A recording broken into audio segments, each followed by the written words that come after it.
Hi everyone, please subscribe to my channel. Blood Immortal Venerable. See playlist for other chapters and novels. I do not translate the novels. Credits goes to original translator and author of the novel. I only make it as an audiobook so it would be easier to just listen while doing other things. Credits goes to the author of the novel. I convert stories to audiobook for mental health, for multitasking purpose, for accessibility and time saving. Listening to audiobook is also beneficial for people who have disability. It improves our listening skills and improve our English comprehension, vocabulary and other things. So, thank you for listening. Thank you and thank you very much for your support. Chapter 3661, Carrie. This time, their reason for coming to the ghost altar had nothing to do with becoming great ghost priests. It didn't matter who went up to the ghost altar. Even a guy like Decker would do. As long as there was no human among the 12 great ghost priests, it would always prove difficult for them to touch base with the human heroes.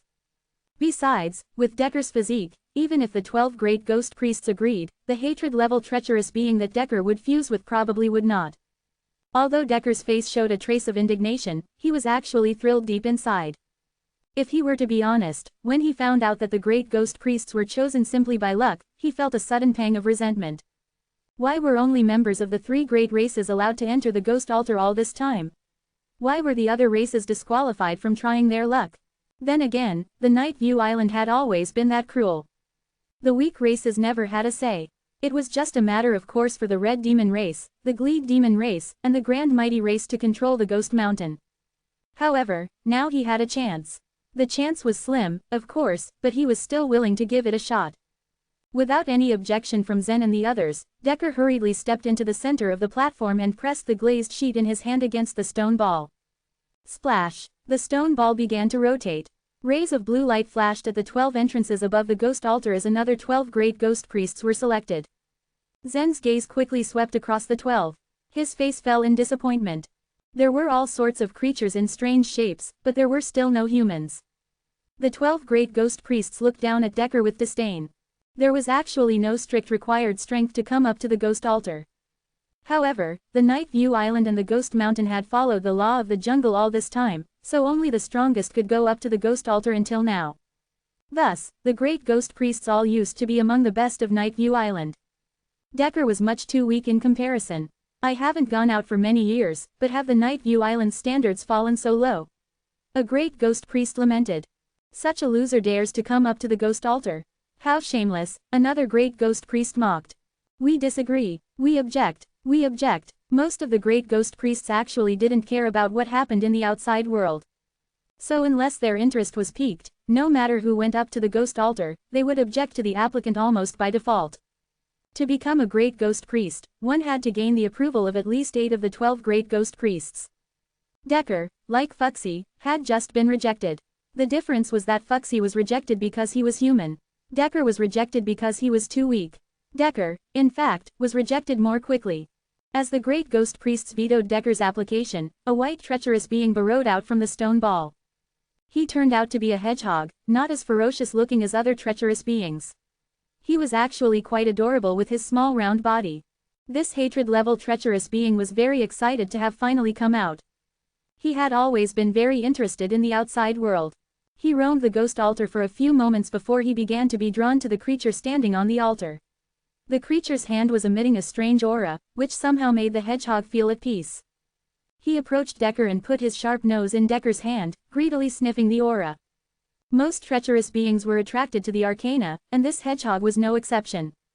All the treacherous beings that appeared on the ghost altar were at the hatred level. They were all very powerful when they were alive. Even after they died, they continued to possess this strength. They usually proved the hardest to lure. However, this hedgehog was different from other hatred-level treacherous beings. Other hatred-level treacherous beings were either powerhouses in the abstruse energy world or core figures in the Four Spirits sect. The hedgehog, however, was a pet when he was alive. He had belonged to Orlando, the monkey spirit king. His name was Carrie. As Orlando's pet, his strength was undoubtedly extraordinary. However, he had spent most his life just curling up beside Orlando, never having the chance to fight anyone. He had always been but a sheltered pet, unfamiliar with the ways of the world. After death, Carrie did not change much. He still stayed beside his master as a friendly type treacherous being. He rarely appeared on the third floor of the Ghost Mountain, so only a few of the great ghost priests knew of his existence. This time, however, he had left his master by accident as he was unintentionally drawn out. The great ghost priests suddenly realized that there was a treacherous being that they had never seen before, now nuzzling Decker at the center of the ghost altar. What is that? Is there such a treacherous being on the third floor? I don't remember. I'm sure he doesn't live here. Just take him back. The 12 great ghost priests had a way to control the hatred-level treacherous beings. The stone ball began to rotate again, this time, trying to reabsorb Carrie. Normally, hatred-level treacherous beings would not resist. However, Carrie was an exception. He had now moved on to sniff Decker's glazed sheet, trying to get close to him. But Decker acted differently. Although the hedgehog's aura was not strong, he knew if he unsheathed his claws, he would still be able to easily kill him. Decker grew pale as he gritted his teeth and tried to keep himself from trembling. When Carrie realized that the stone ball was trying to suck him back, his eyes flashed with a sharp light. His body rolled into a half circle, his nose never leaving Decker's hand. He ejected a sharp spine from his back and toward the stone ball. Crack! The stone ball was penetrated. Countless cracks appeared on its surface. It was broken just like that. The great ghost priests above the ghost altar were stunned at the sight. This white round stone ball was a sacred object in the Ghost Mountain. But the hedgehog destroyed it so easily. Though extremely frightened, Decker had realized something. This hedgehog liked the arcana very much. This was the foundation to the fusion with treacherous beings.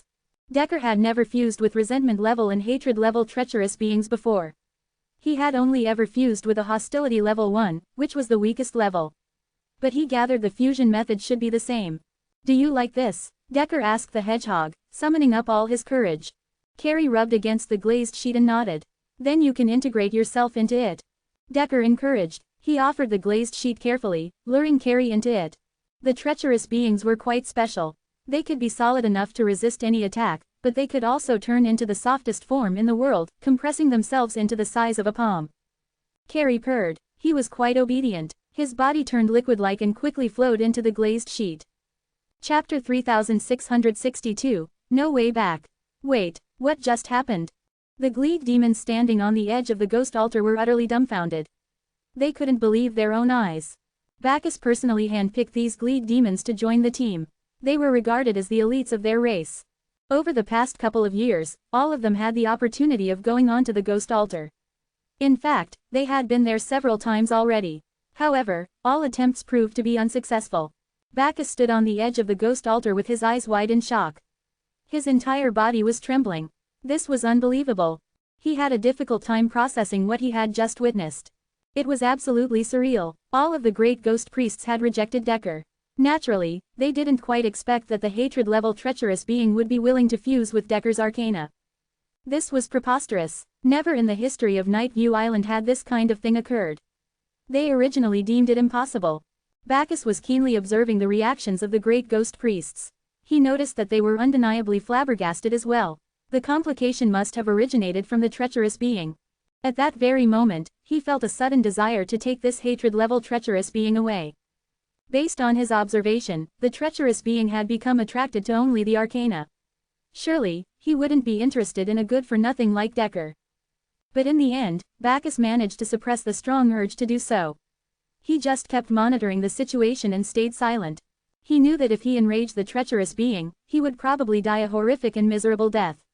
He didn't dare to take the risk. In the meantime, all he could do was watch the large hedgehog as he merged with the glazed sheet. Soon after, Decker closed it. Is that it? Is it done? Fuxi asked aloud while staring wide-eyed at the glazed sheet. As a matter of fact, this was the actual way of fusing with resentment level and hatred level treacherous beings. The arcana could easily be used to lure the treacherous beings.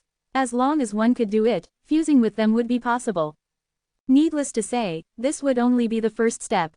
If they wanted the treacherous beings to have fighting power and stick with them through life and death, they first had to train these creatures for a long period of time. Does this treacherous being belong to me now? Decker looked around and sought answer from the ones present. However, no one answered him. The 12 great ghost priests were still completely stunned. Out of the blue, one of the great ghost priests shouted. He had a sudden recollection of something he saw before. I remember now. I know I have seen that hedgehog somewhere before. That is the ghost master's pet. Do you remember? Think hard. You're right, it's Carrie. That hedgehog is Carrie. That really is the Ghost Master's pet. How can I forget? All at once, the other great ghost priests were reminded of the same memory. There was an enormous painting hanging in the depths of the Ghost Mountain. The portrait was of a gigantic monkey. This was the renowned master of the Ghost Mountain. The great ghost priests referred to this huge monkey as the Ghost Master. The magnificent painting portrayed the Ghost Master sitting with his legs astride. One of his hands was spread out in front of him. There at his palm laid a little hedgehog. They deeply acknowledged the Ghost Master's authority. Naturally, they were afraid of him. Hence, they rarely made attempts to study the portrait carefully. Most of the time, they merely sneaked glances at it. They had been quite oblivious to the little hedgehog in the painting. Because they didn't pay too much attention to him, they almost forgot about his existence. But now, one of them finally remembered it. Quite possibly, all of those stolen glances had gotten him ingrained in his subconscious mind. This meant that the hedgehog was not one of the hatred-level treacherous beings waiting to be selected on the third floor. Rather, he was the Ghost Master's pet. Knowing this, how could they allow Decker to take the hedgehog? Hand over the treacherous being at once. One of the great ghost priests demanded. We cannot allow you to take him away. At that point, a diamond-shaped glazed sheet suddenly flashed in between the great ghost priest's eyebrows. Looked inside, the glazed sheet appeared jet black. It also seemed as though there was a black snake lurking behind it. They were now aware that this priest's treacherous being was black. Swoosh! They heard a sudden rush of air. Afterwards, they felt an awfully terrifying aura. It was emanating from the glazed sheet. The menacing aura was so strong that it seemed tangible as it loomed all over the entire hall. As soon as Decker sensed this aura, he felt thoroughly anxious and terrified. The corners of his mouth were trembling from fear. Of course, I'll release the hedgehog right away, he answered. He had no other choice. This was quite a predicament. He had no intention of angering the great ghost priests. You saw it with your own eyes. Even you can tell that I didn't ask the hedgehog to come in. He came in by himself, Decker explained as he proceeded to release the hedgehog. He hurriedly shook the glazed sheet in an attempt to throw Carrie out. His trembling hands did not make this task any easier. Unfortunately, Carrie was not under his control yet. He remained motionlessly hidden inside the glazed sheet. Decker was starting to panic now. Under the fierce stares of the 12 great ghost priests, he was now being filled with crippling anxiety. He even tried to pull the glazed sheet apart. But alas, his strength was still weaker than Carrie's, so he failed miserably. Seeing that the great ghost priests were now looking angry, Decker pleaded, he refuses to come out. I can't get him out. The solution is plain and simple. Just hand your glazed sheet to me. Now. After he spoke, a great ghost priest jumped down and forcefully grabbed Decker's glazed sheet. Just as he was about to leave, another great ghost priest intervened. Bainbridge, don't you think it's against the rules for you to take away his glazed sheet like this? The great ghost priests had every right to express their disagreement on the matter. However, they were not allowed to take away the treacherous beings and arcana of others. Well, it's also against the rules for him to fuse with the hatred-level treacherous being like this, returned Bainbridge coldly. We will just let the ghost face race be the judge of this. Take this fellow with you, the great ghost priest suggested. I have to take him with me, Bainbridge replied with a frown on his face. Normally, anyone who had fused with a hatred-level treacherous being would immediately be brought to the third floor of the Ghost Mountain. Because the hatred-level treacherous beings that appeared on the second floor were merely avatars of the real ones. In Bainbridge's opinion, Decker was definitely not qualified to go to the third floor. There were strict rules within the Ghost Mountain. Knowing this, he had no other option but to lift Decker up and fly towards the sky. Now that the stone is broken, the ghost altar will not be able to select the great ghost priests for a while. Please go back, Bainbridge said as he glanced indifferently at the crowd below. When they heard this, Zen and the others were shocked. What was happening? Just like that, Decker would be taken away. There were no other explanations. They didn't even get the chance to negotiate. Moreover, there would be no selection of great ghost priests for the time being. This meant that they wouldn't meet any human great ghost priest. If they went back now, they would definitely encounter the Ice Spirit and his people. They would walk into a dead end. Sirs, I implore you, Zen said in a loud voice while cupping his hands. We have traveled long to look for the humans in the Ghost Mountain. Can you please help me notify them? Almost simultaneously, all of the great ghost priests focused their attention on Zen. In fact, they had already been secretly paying attention to him as soon as they appeared. They were instantly able to sense a strange and powerful aura from him. Each of them thought that if Zen were to stand on the ghost altar, they would be very happy to let him pass and become a great ghost priest. However, Zen's identity would be the biggest obstacle. He was a human. These great ghost priests were on bad terms with the human race. They had poor relationships with them for a long time. Bainbridge sneered as he heard Zen's plea, "Oh, those humans are so lofty and illustrious. There's no way ordinary creatures like us can talk to them." It was apparent that his voice dripped with sarcasm. The other great ghost priests laughed derisively. They obviously hated the human race very much. Just as the great ghost priests were about to enter the space channels, the door was pushed open once more. The door was opened by a suit of armor. Floating right next to it was an eyeball and an extremely beautiful woman. The members of the Red Demon race and the Grand Mighty race were standing behind them. The woman was Claire. She looked enchantingly at Zen. "I have originally taken a liking to a resentment-level treacherous being. But since I knew you were waiting here, I came here first." As soon as Zen and his companions realized that it was Claire and the others, they quickly retreated to the other side of the ghost altar. He didn't expect to be put into the most troublesome situation at the most inconvenient time. Nothing was certainly going as planned. Chapter 3663, Cyan Skin. The element spirit civilization's sudden arrival only served to increase the tension on the ghost altar. Tate simply shot back a smug look. There was no need for word. A single look was all it took for him to say all that he needed to say. "Since you chose the wrong side, then this shall be your end." Bacchus knew the possible consequences of his actions, but that did not mean that he regretted it. He continued to look at Tate straight in the eye. If this was the end, then he would go down fighting. For him, he never chose the wrong side but just ran out of choices. Back when Sanderson, Townsend, and Chauncey came to the Night View Island, they immediately chose the Red Demon race as allies and instigated them to kill off the Gleed Demon race. If it were not for Zen and his group, then the entire Gleed Demon race would have been exterminated by now. Since their accidental saviors were forced into a dead end, the best way that the Gleed Demon race could repay them was to stay and fight until the end. Claire's eyes sparkled with excitement as she looked at the scene in front of her. "We chased all the way from the Grand Pure Realm and finally it came to an end." She had no animosity with Zen and his group even if she suffered defeat by their hands. The reason why she was so excited was because she had failed so many times before, yet now, victory was so close that she could almost taste it. Claire felt like a fisherman stuck out at sea but unable to catch the elusive fishes needed to come back to shore. But now, the fishes she so desperately sought for finally got tangled in her net. It was now time to haul them all in. As soon as she finished speaking, a crack suddenly appeared on her right shoulder. In the crack where her flesh should have been, there was only flames. It was like the cracked surface of a volcano where molten magma raged on. From within this fiery crack rose a small, white dragon. Despite looking so small and ordinary, this dragon actually contained a strange and powerful aura. Grr! It circled Claire once before facing off against Zen and his group. Claire reached out to touch her dragon's body and the formerly white scales promptly turned into red, set ablaze by her aura. She knew of the fact that Zen had holy stones and could use the light of annihilation, so she quickly took the necessary measures. This little dragon with its red, scaled armor would now be able to face off against these humans with no problems. "Kill them all," she ordered in a cold voice. Yes, she harbored them no hatred, but she did remember how Zen refused her kind offer several times before. Perhaps there was a part within her that felt just a bit bitter about that. Since he was so ungrateful, then he could only meet his end this way. Grr! The dragon roared and headed straight towards the ghost altar. Of course, even if things did not seem to go their way, Zen and his companions weren't going to sit still and wait for death. They immediately mobilized as their opponent came rushing at them. Fuxi, who held a holy stone, raised his hand and cast a mark of 8 diagrams to appear on the surface of the little dragon. The snake goddess, meanwhile, condensed her crimson shadows into one long spear that spiraled at high speed and headed straight towards their oncoming opponent.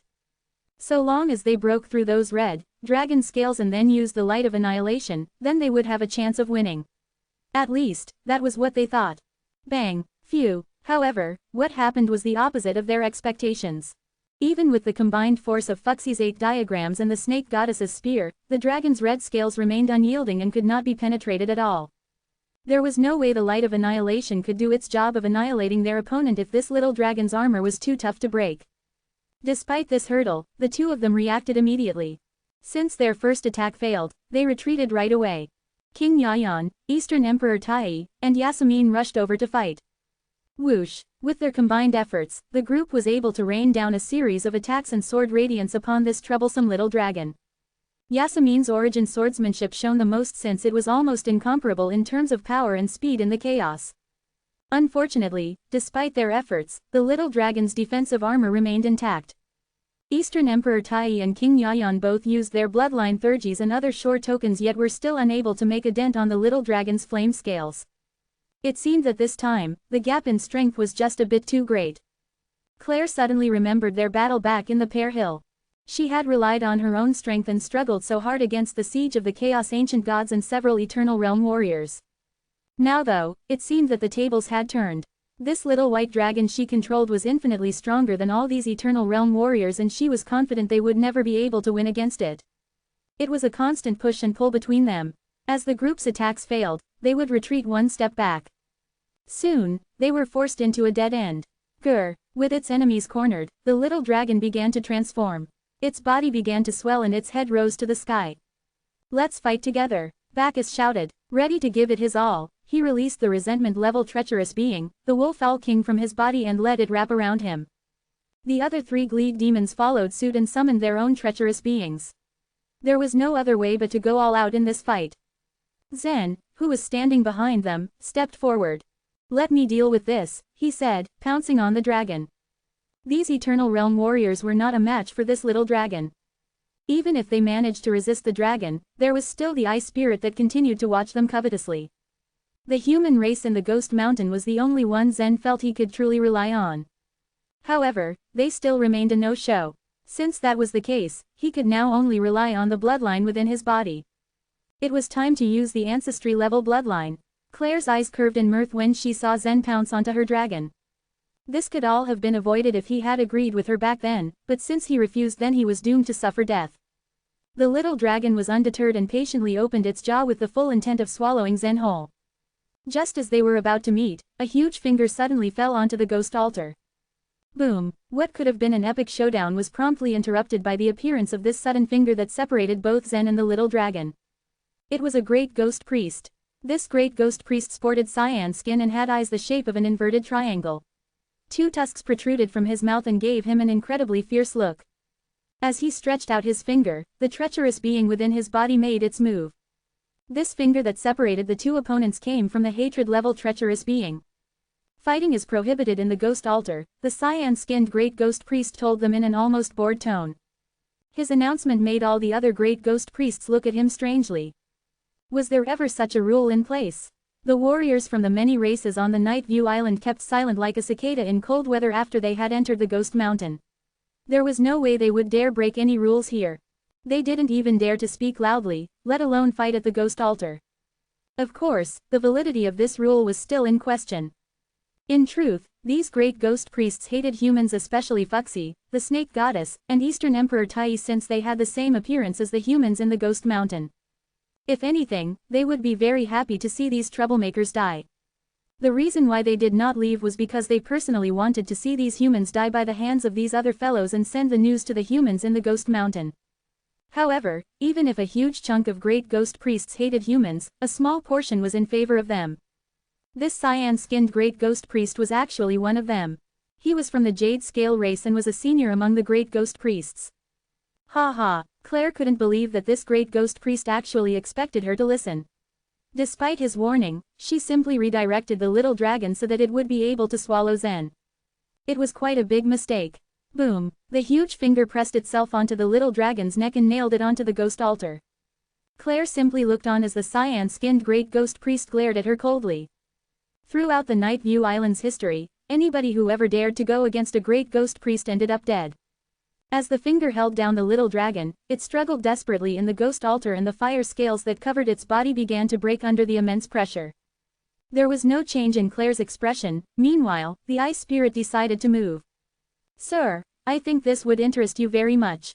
As soon as he finished speaking, a wolf tooth began to emerge from the eyeball. Chapter 3664, Decker's Courage. The cyan-skinned great ghost priest had already planned to kill Claire. However, a chill ran down his spine, and his body violently trembled when he saw the wolf tooth that the ice spirit showed him. Meanwhile, the other 11 great ghost priests just watched everything for fun. However, they too got surprised when they saw the wolf tooth as well. The creatures in the Night View Island had seen the necklace of wolf teeth in their minds. There were very powerful fluctuations in the Night View Island every 200 days and nights, even if they did not use their spiritual senses. On that day, no one could go out because the necklace of wolf teeth appeared in everyone's mind. That day was a day full of pain for all the creatures in the Night View Island. Many legends about the wolf teeth had spread across the Night View Island. It was said that they were the teeth of the master of Ghost Mountain. Those 10 teeth chewed up anyone who died into pieces. Some creatures saw them as totems and worshipped them. After they captured their prey, they pulled out all their teeth and fashioned them into the shape of wolf teeth, then embedded them on tall totems. As for the wolf teeth's real origin story, the people outside the Ghost Mountain did not know about it, unlike the great ghost priests in the Ghost Mountain. Their life's significance rested on those 10 wolf teeth. They were their tasks and the Ghost Master's obsession. Now, the reason the Ghost Master hadn't woken up yet was that he had lost these wolf teeth. His obsession was to find his greatest magic treasure, the 13-teeth necklace. As its name suggested, it was a necklace inlaid with 13 wolf teeth. However, the 13-teeth necklace had long been missing, and now, only 3 real teeth remained in the Ghost Mountain.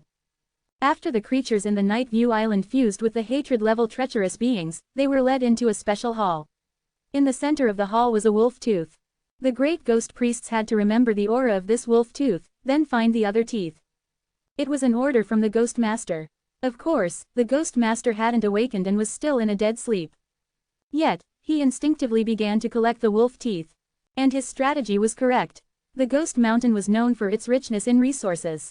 With the Ghost Mountain's support, the great ghost priests who fused with the hatred-level treacherous beings could search the 3 purities stage and find all the wolf teeth one by one. At first, 2 great ghost priests had completed their tasks and brought back 2 wolf teeth from the 3 purities stage. Unfortunately, since the passageway of the Night View Island had gotten destroyed, they could not leave the island. That was why there were only 3 wolf teeth in the mountain. Naturally, the newly selected great ghost priests felt dejected. After all, they had searched every part of the Night View Island, but to no avail. Because they could not find the wolf teeth, they were punished and imprisoned in the Ghost Mountain. That was why it was quite hard for the new great ghost priests to leave the Ghost Mountain these years. They suffered bitterly, while the Ghost Master himself had given up on himself. He had lost hope on awakening. However, a group of strangers suddenly appeared, and one of them brought a wolf tooth. Of course, the great ghost priests could not contain their excitement. Their memories of the wolf tooth's aura were still fresh in their minds. Just then, the cyan-skinned great ghost priest's body trembled. He jumped down from the upper layer, then stooped down and smelled the wolf tooth. It's quite similar, but the aura of the energy is different from that of the wolf tooth, he said. Although he was also ecstatic, he was worried. Each wolf tooth contains bloodline power, and the bloodline of each wolf tooth is different. Thus, the aura of the energy is naturally different, the Ice Spirit explained. May I verify it? The cyan-skinned great ghost priest asked. Sure, said the Ice Spirit. He had a total of 10 wolf teeth in his hands. Even if he gave the cyan-skinned great ghost priest 1, he still had 9 left. But there is one condition, said Claire. Upon hearing those words, Zen and the others felt their hearts sank. When the great ghost priests decided to intervene, he and the others finally felt hopeful. If the ghost altar did not allow them to fight, they could stay and wait for the reinforcements of the human race. However, now that the Ice Spirit brought out a wolf tooth of great importance, the tense situation toned down. They did not need to think too much to know what condition Claire wanted. Let me guess, you want the lives of these people? The cyan-skinned great ghost priest asked. Yes, Claire answered. Let's talk about it after I examine it, the cyan-skinned great ghost priest said. We can wait, Claire said with a smile. The cyan-skinned great ghost priest nodded, then asked the question that all the great ghost priests were concerned about, how many wolf teeth do you have? The great ghost priest's ultimate task was to gather the 10 remaining wolf teeth. It depends on whether you guys cooperate or not, Claire said playfully. In turn, the great ghost priests became even more excited. Did it mean that they had more than 1 wolf teeth in their hands? The great ghost priests exchanged glances with each other. They did not think that the Ice Spirit, Claire, and the Holy Wings armor were powerful beings. But now that these people were in their territory, would they just steal all the wolf teeth? The cyan-skinned great ghost priest thought of the same thing. Claire knew what went on in their minds, and her catty eyes glinted dangerously. If you try to make a move, you will regret it. Our supporter is on par with the Ghost Master. The 12 great ghost priests present were stunned. After a while of thought, they immediately understood what she meant. If the Ice Spirit had dared to lead his people straight to the Ghost Mountain with the wolf teeth, then he must be quite confident. You must be kidding. We are very grateful to you because you brought the wolf teeth here in the Ghost Mountain. How can we do something against you? I'll verify it now, said the cyan-skinned great ghost priest and looked at Zen and the others. I'm sorry, he thought to himself. He originally wanted to protect them, but the tides turned entirely as soon as the wolf teeth were involved. Not to mention Zen and his companions, even the status of the humans in the Ghost Mountain would decline. At that moment, the cyan-skinned great ghost priest brought the wolf tooth back to the space channel. 5 more great ghost priests also entered the space channels, including Bainbridge, who had taken Decker away. The rest of the 6 great ghost priests stayed above the ghost altar. The wolf teeth were highly valuable. Thus, they had to watch over these members of the element spirit civilization. The space channels in the Ghost Mountain were not that long. Bainbridge carried Decker in his hand. After they passed through the space channel, he entered the 3rd floor of the Ghost Mountain. There was a dark passage on the 3rd floor. The other great ghost priests moved forward at immensely fast speed while Bainbridge took Decker to another road. At that point, Decker regretted everything. He estimated that he might not be able to get out of the Ghost Mountain alive. However, the members of the Wooden Leaf race never dared to attempt or even imagine to fuse with a hatred-level treacherous being. As he thought of it, he suddenly felt a sense of satisfaction. It was worth dying this way. He felt grateful to Zen. Just as he further drowned in his thoughts, a figure flashed not far away. It was a human great ghost priest. He felt his heart get caught in his throat. He, who was timid by nature, suddenly dared to glance stealthily at Bainbridge. Bainbridge, who was unaware of what happened, continued to move forward. Without any hesitation, Decker shouted at the human great ghost priest with all his might. Human great ghost priest, some humans are looking for you on the ghost altar. Chapter 3665, The Human Great Ghost Priest. Upon hearing Decker's words, the human great ghost priest abruptly stopped in his tracks. He was a bit confused. Some humans were looking for them on the ghost altar. Aside from him and his companions, there were no other human beings on the Night View Island. How could any appear on the ghost altar? On the other hand, Bainbridge did not expect that Decker would be so bold. Shut up, he suddenly gathered his strength and squeezed Decker's neck. Decker choked and flushed a deep red, unable to say a word. Wait a minute, Bainbridge. The human great ghost priest followed up out of curiosity. In turn, Bainbridge's face darkened when he saw the human great ghost priest chase after him, and he quickened his pace. When the human great ghost priest saw Bainbridge's reaction, his suspicion deepened. He took a step forward.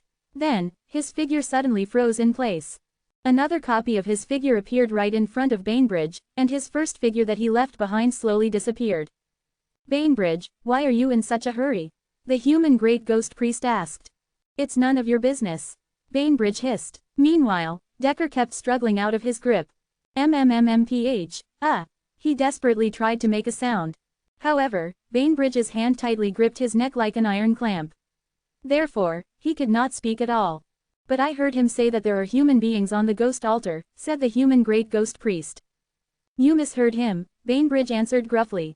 It does not matter if I misheard him or not. I want to hear him say those words again, the human great ghost priest said seriously. Bainbridge's nostrils flared in anger. Are you making things difficult for me? Yes, so what? The great ghost priest retorted. When Bainbridge heard those words, he became even more furious. Thanks to the primeval Lord of Heaven, the human beings enjoyed a high status in the Ghost Mountain and received excellent treatment. The main point was that these humans were still quite powerful. Since Bainbridge couldn't defeat them, he had to let go of Decker now. He hesitated for a moment with a long face, as if he had thought of something. Then, he threw Decker on the ground and said, let's see how long you can act arrogantly. The reason these humans had an extraordinary status in the Ghost Mountain was because the monkey spirit sect pinned their hopes of awakening on them. But the element spirit civilization brought wolf teeth. If the wolf teeth were real, then the humans would be useless. By then, the humans couldn't act so arrogantly anymore. Decker got up from the ground and hastily said, Sir, the element spirit civilization has trapped Zen and the others on the ghost altar. Please go and save them. The human great ghost priest's face froze. Zen, who was he? He asked.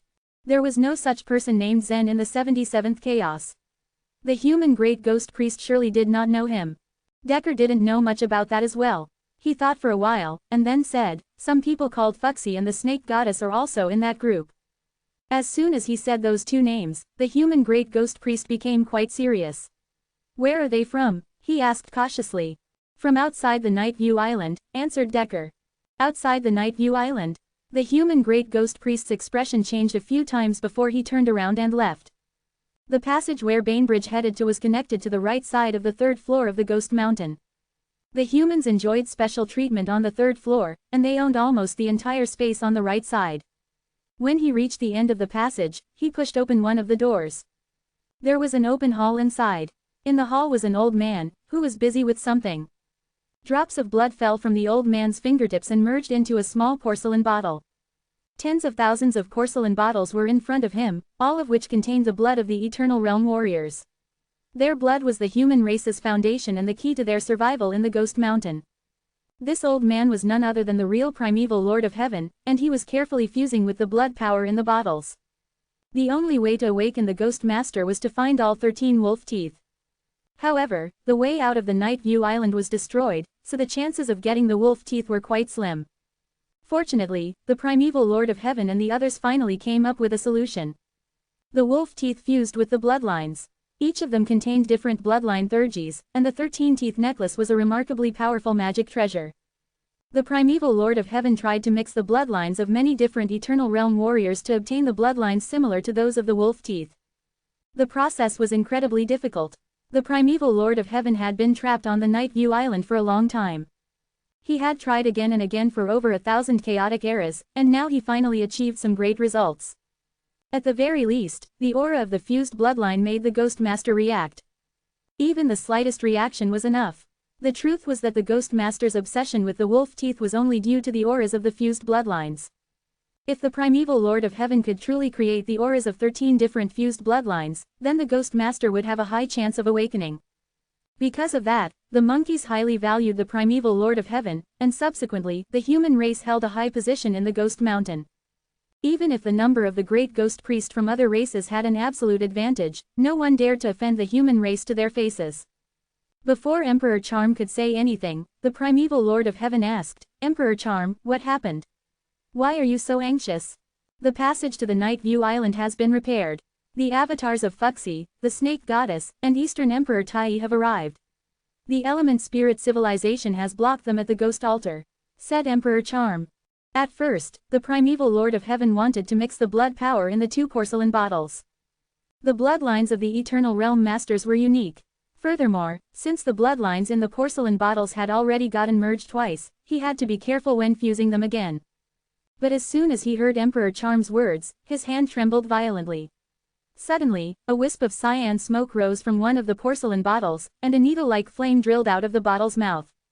Then, the porcelain bottle broke into pieces. What? He almost thought that he had misheard Emperor Charm. In return, Emperor Charm quickly repeated his words. The primeval Lord of Heaven was considerably shocked.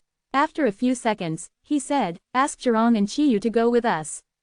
The 4 human warriors who served as great ghost priests were Zhurong, Emperor Charm, the primeval Lord of Heaven, and Chiyu. At that point, it was like a thick cloud of misery floated in the air. The ice spirit seemed to be asleep and stayed still.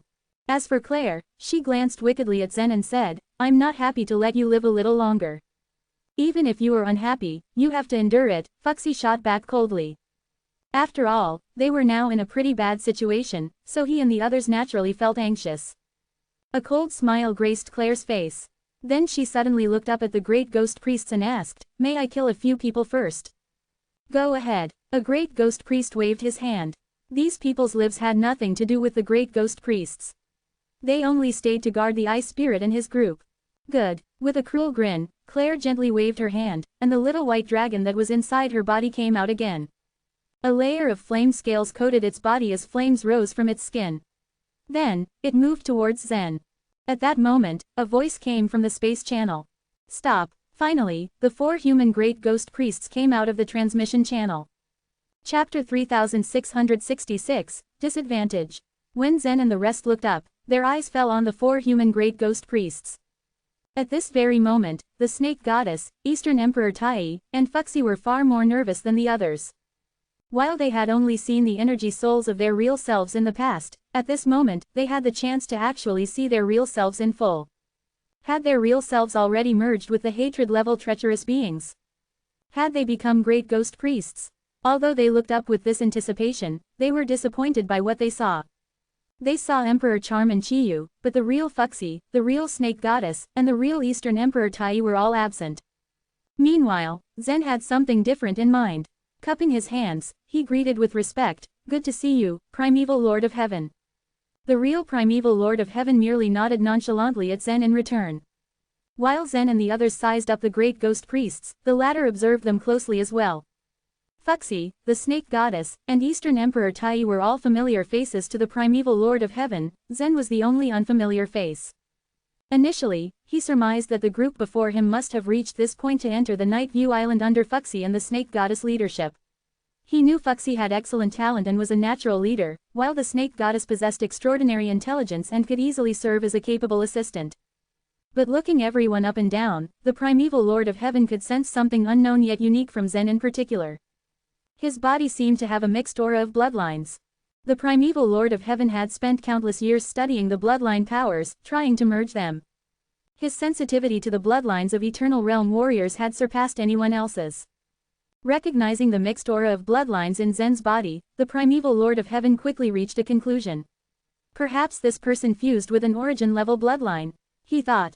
If such was the case, then this person's bloodline would be just enough to serve as one of the wolf teeth. "Are you Zen?" asked the Primeval Lord of Heaven.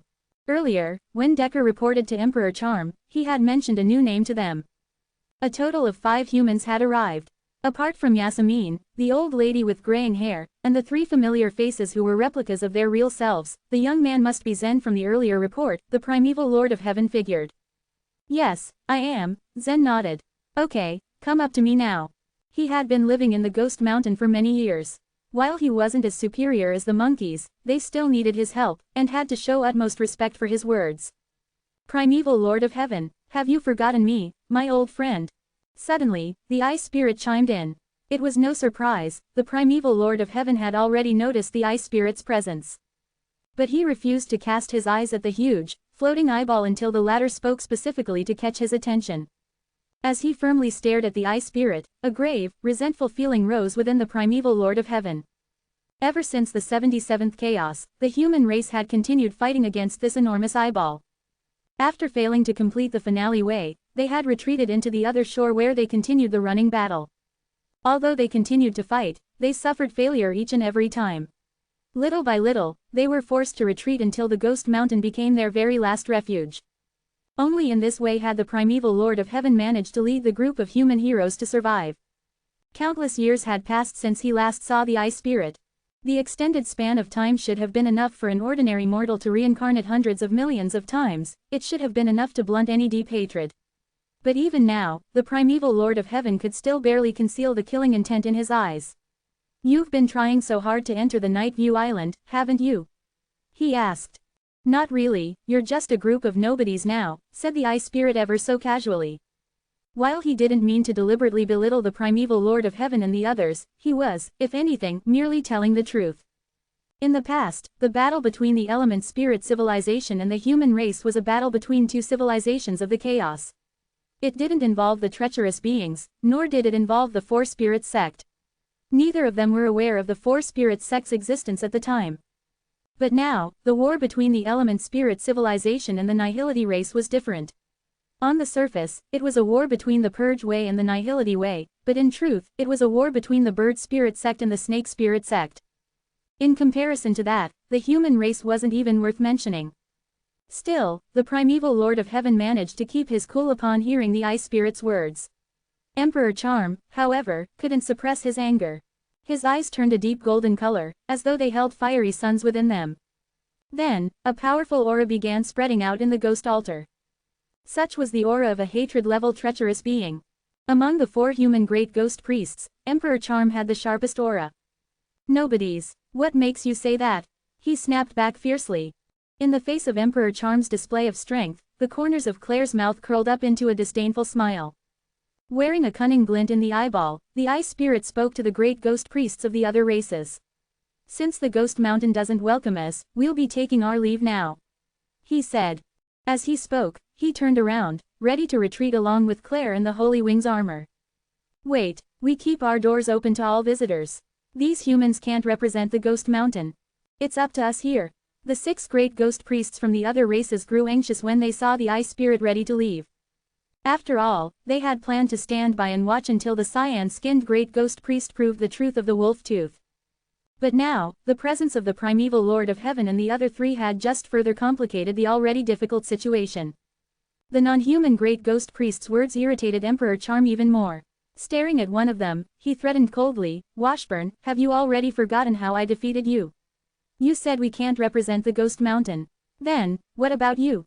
The 4 human great ghost priests held extraordinary statuses and the greatest strength among all the priests. Washburn, the non-human great ghost priest, had already been beaten by Emperor Charm 7 times in the past. Noticing Emperor Charm's cold gaze, Washburn immediately grew nervous.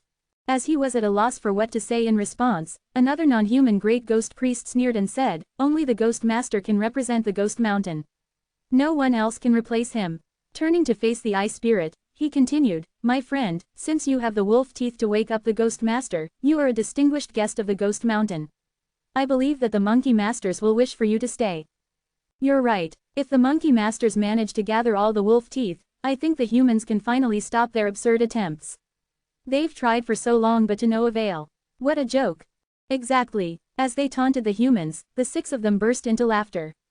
Normally, they'd never have even dared to treat humans as such. But now, things were different. The passageway that led outside had finally been repaired, and the wolf teeth brought by the Ice Spirit were likely to be genuine. Even if the Ice Spirit's wolf teeth were fake, they'd be able to go and search for the lost objects themselves. After all the time spent shamefully bowing before the humans, they could finally vent their discontent. "If we wake the Ghost Master now, we'll take all humans' lives. Would you agree to that?" Claire demanded, pointing at both Zens and the primeval Lord of Heaven's groups.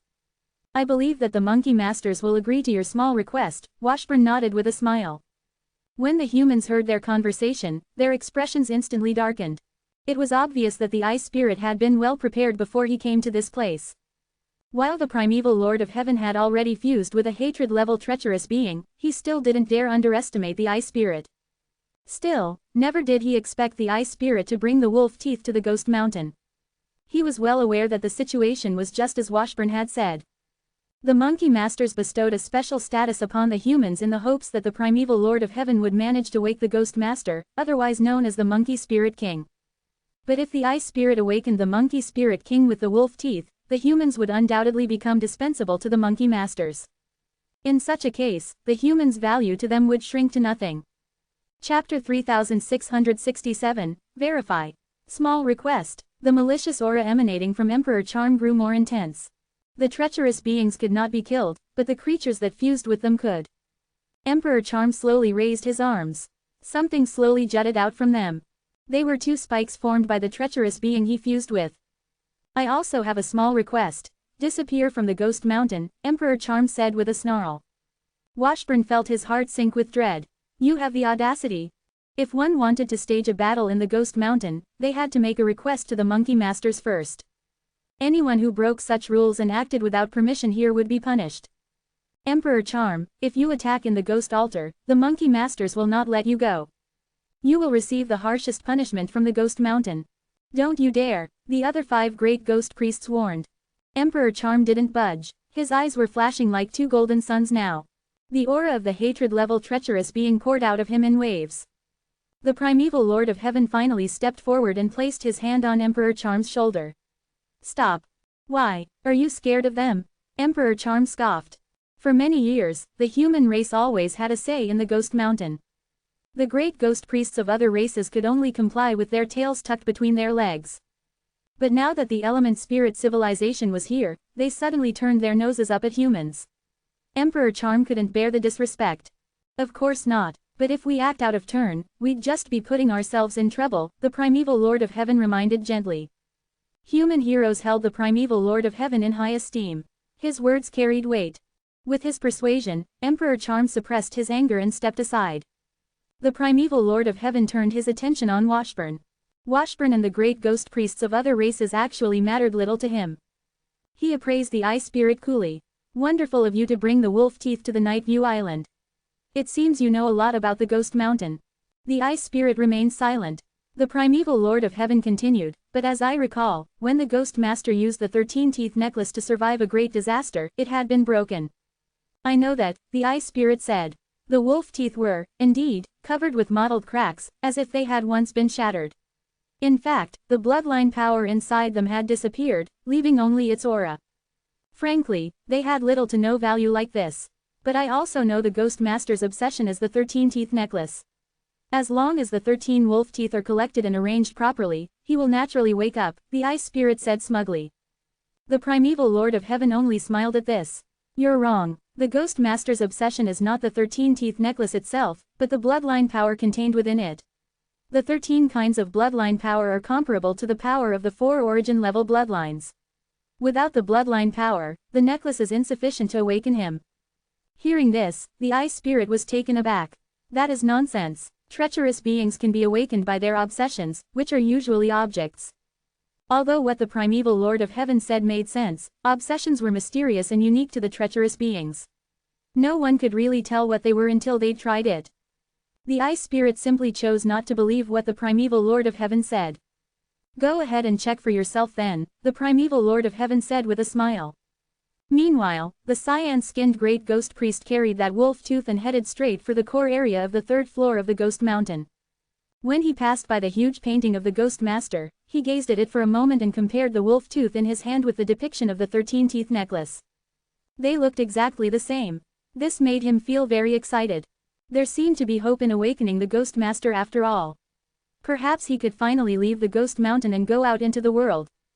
He hurried to the end of the passageway.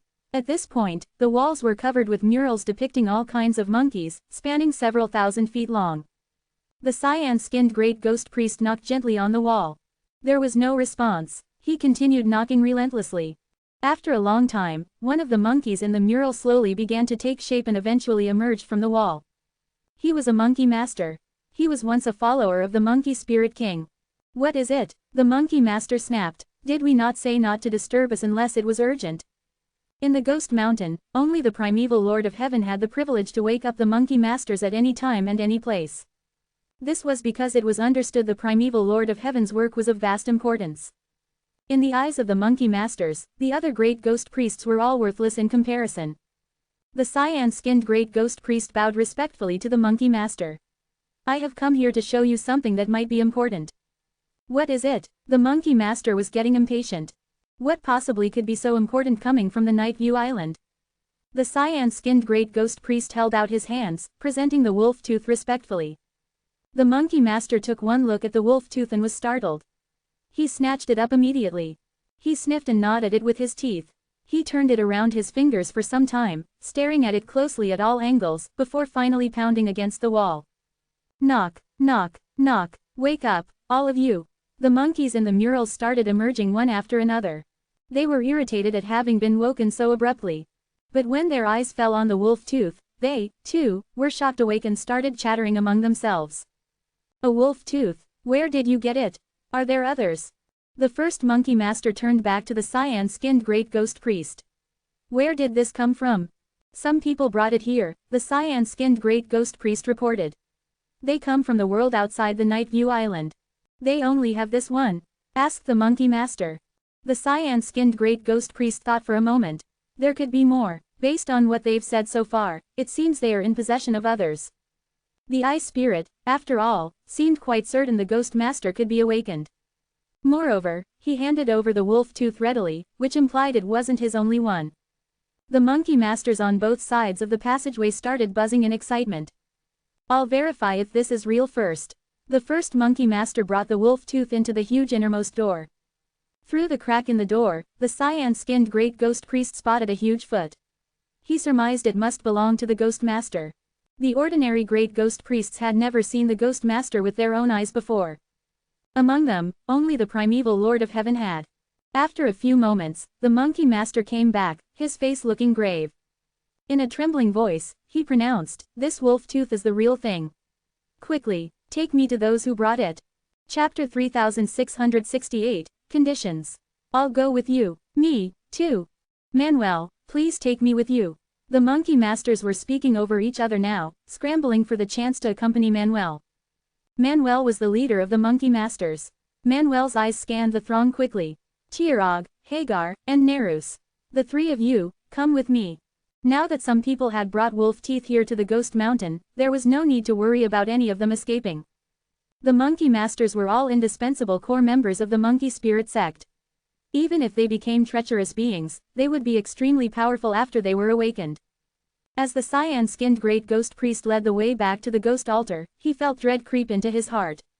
He was a great ghost priest on the side of the human race. He had been worried on his way to deliver the wolf tooth. If the wolf tooth was real, it wouldn't be good for the humans at the ghost altar right now. Now that that was the case, those humans were definitely in danger. The cyan-skinned great ghost priest and the 4 monkey masters arrived at the space channel shortly. With a small bow, the great ghost priest gestured respectfully for the monkey masters to go through first. After you. Manuel swaggered into the space channel. In an instant, he reappeared at an entrance above the ghost altar. A treacherous being, Zen and the others looked up and stared at Manuel as he stepped into view. Manuel wasn't actively emanating any aura, but his mere presence inspired awe. Zen hadn't experienced this feeling for a long time, not even with the eye spirit. Was this treacherous being a hatred level 1? How powerful was he? Greetings, Master Manuel. The primeval Lord of Heaven spoke up, respectfully. Although the Ghost Mountain belonged to the Ghost Master, he hadn't awoken yet. The Ghost Mountain was under the control of these monkey masters. Among them, Manuel enjoyed the highest status. He was thus, at that moment, the de facto controller of the Ghost Mountain. Manuel nodded to the primeval Lord of Heaven in acknowledgement. He ignored the other great ghost priests completely. The great ghost priests were powerful and majestic beings in the eyes of Bacchus and the other warriors from many races. But in the eyes of the monkey masters, they were merely a group of slaves. As far as the monkey masters were concerned, the great ghost priests were nothing but prisoners tasked to serve the Ghost Mountain for generations. After the Night View Island was sealed, these slaves were barred from going out. Otherwise, they would go out to search for wolf teeth on behalf of the monkey spirit sect. The primeval Lord of Heaven was probably the only one with a high status among them, and the only one whom Manuel respected. Manuel even relied on him to help awaken the Ghost Master. Manuel's nod of acknowledgement was thus a great privilege the other great ghost priests would never be able to get. Who brought the wolf tooth here? Manuel asked imperiously. Me, answered the eye spirit. How many wolf teeth do you still have? Manuel continued. 9, the eye spirit replied. The eyes of the 4 monkey masters flashed with excitement. All those present knew instantly what that meant. Hand them over, Manuel ordered. Although the element spirit civilization was unusual in form, Manuel remained unperturbed. He had seen many things. The world formed by pure fire spirits, the world formed by water spirits, and many others. No, the ice spirit replied casually. The ghost altar suddenly became deathly silent. Everyone held their breath. It was the first time that Zen, Fuxi and the snake goddess, even the warriors from other races like Bacchus, Tate and some others, had encountered Manuel. But they all felt his domineering power upon his arrival. The ice spirit actually dared to openly refuse such a being.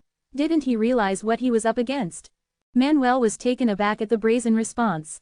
His face darkened. Are you not afraid of me? Do you have any idea who I am?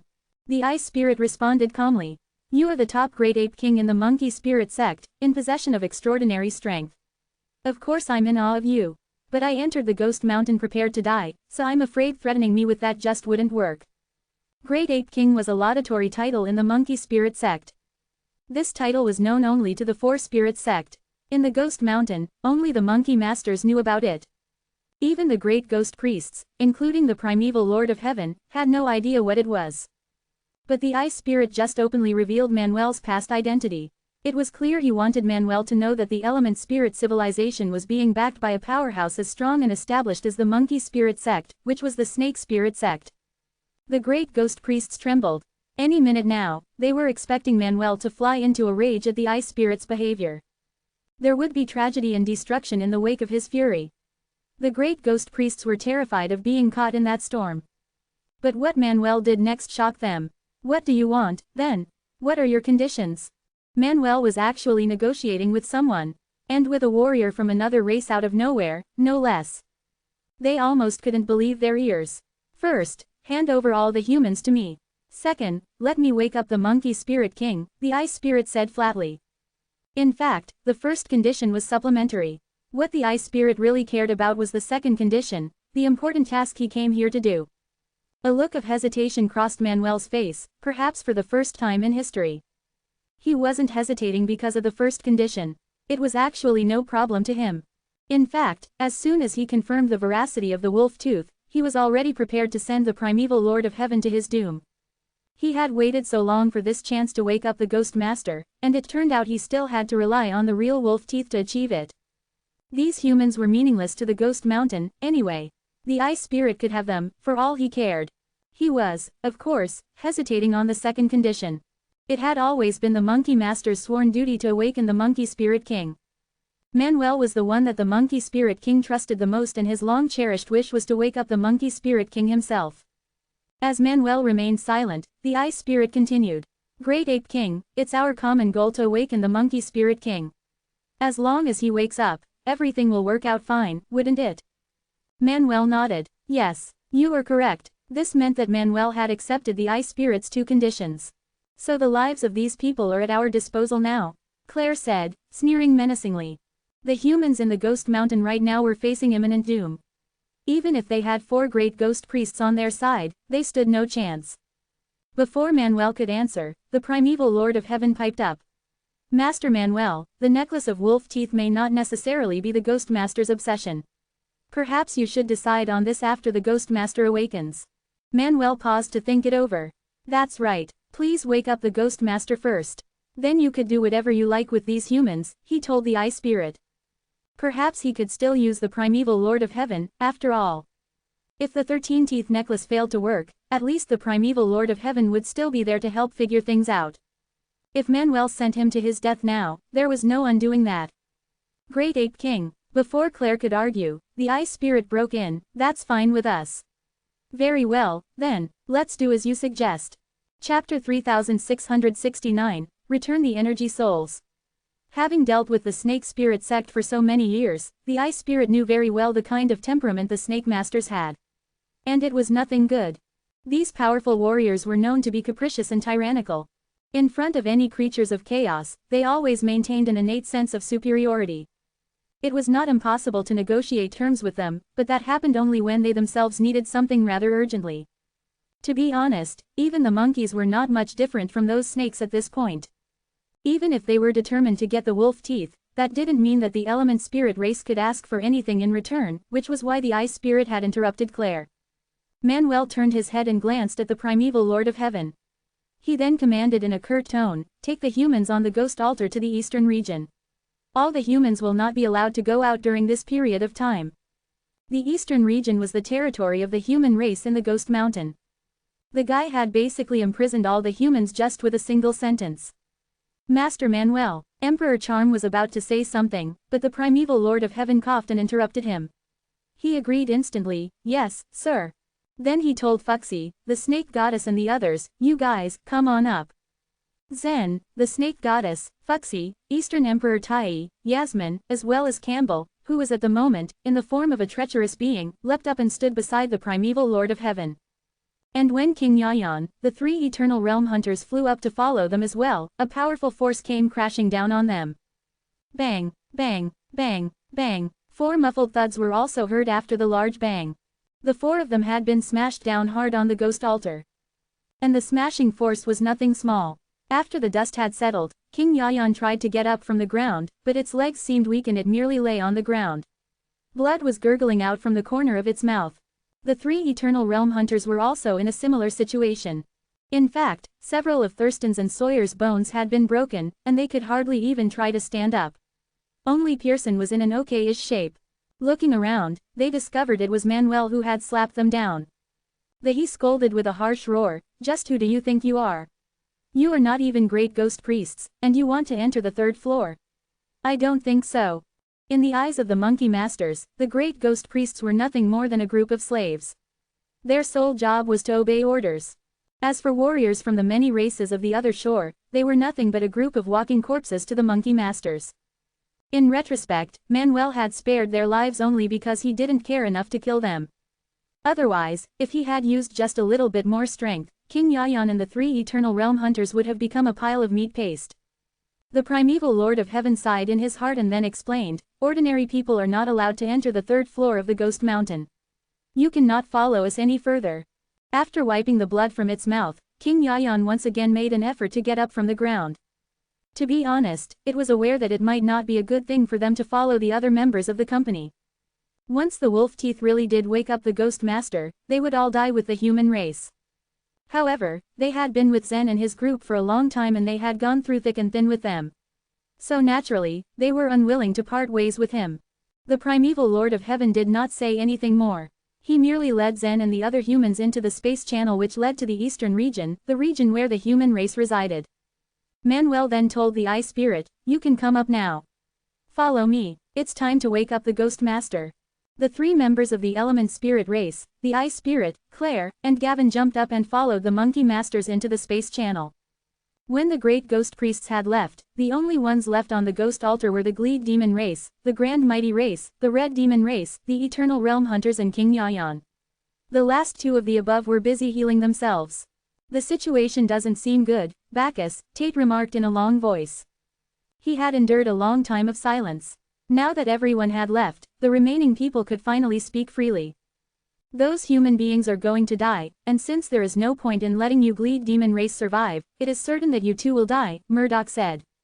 "The territory of the Gleed Demon race will be divided up by our Red Demon race and the Grand Mighty race, ha ha ha." Tate laughed happily. Over the years, the Red Demon race had suffered a lot at the hands of the Gleed Demon race. Although the 2 were always involved in some sort of tussle, once the latter was gone, they could get their revenge in the form of occupying their territory. Bacchus's face darkened. The other 3 Gleed demons also looked pale at this prospect. They often boasted that they were the most powerful race on the Night View Island, but now they were finally going to meet their end. At that moment, King Yayan suddenly spoke up, "It's too early for you to be celebrating." Tate glanced at it coldly. "Why do you think so?" "It's not that easy to wake up treacherous beings," Pearson chimed in as well. "It is not necessarily true that those wolf teeth are the obsession of the Ghost Master." "Yes." Thurston also nodded. "The great ghost priest of the human race also said that just now. I really don't know why you guys are so confident. Never count your chickens before they are hatched." Tate and Murdoch of course were aware of this. Obsession was a mysterious and unpredictable thing. Thurston's and Pearson's remarks gave Bacchus and the Gleed demons a slight glimmer of hope. And just a few feet away from them, members of the Red Demon race and the Grand Mighty race began to worry.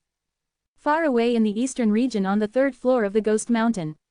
In addition to the 4 great ghost priests, namely the primeval Lord of Heaven, Emperor Charm, Chiyu, Zhurong, the other heroes of the human race were also residents of this area.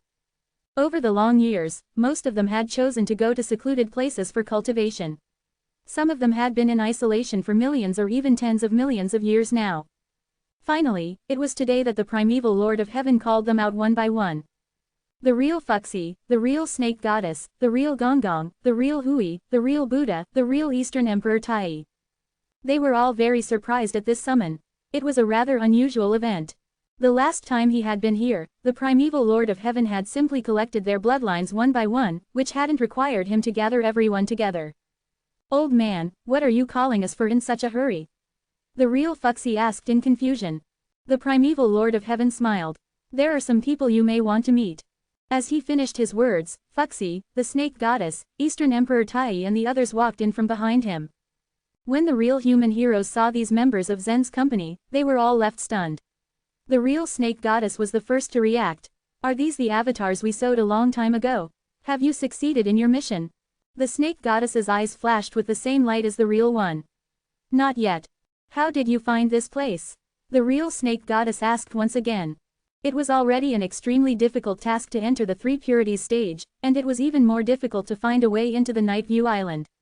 In fact, the real Snake Goddess had always considered it to be impossible. The other human heroes also looked at them in surprise. At that time, Zen, who was standing next to the primeval Lord of Heaven, spoke up, "It's a long story. The answer lies in the memories of the energy souls that you placed in the creation myth temple." After he finished speaking, energy souls of those human heroes emerged from the top of his head one after another. When they saw their energy souls, their jaws dropped in shock.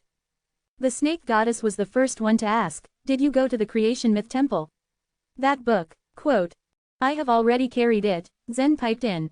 Whoever carried the civilization artifact of the human race could be considered as their leader. This was a rule they had decided to follow since a long time ago, and it was still binding. The real snake goddess nodded. She didn't utter a word. Instead, she just waited for her energy soul to rush into her mind and began to merge with the memories of the energy soul. From stage 17 till now, every single memory was drilled into the minds of the real human heroes. Through that assimilation process, they came to know Zen's name, the situation of the source world, the reason why the passageway to the Night View Island was repaired, and the unfathomable ancestry-level bloodline in Zen's body. The moment the real snake goddess found out about the ancestry-level bloodline, she suddenly opened her eyes. She was so shocked that her face turned pale as her gaze turned towards the real primeval Lord of Heaven. However, the latter didn't say anything. Instead, he merely smiled at her in response. Just now, he had merged with the memories of his energy soul, and he had had the same expression as the real snake goddess. In fact, his expressions had been much more exaggerated than the real snake goddesses. Chapter 3670, A Sign of Awakening. When they first reached the Eternal Realm, the snake goddess and the primeval Lord of Heaven already speculated that, aside from the bloodlines in the outer and inner circles of the eternal scroll painting, there should be even more powerful bloodlines that existed. However, they did not know what kinds of bloodlines there were above the inner circle's bloodlines. After all, no one had ever studied it.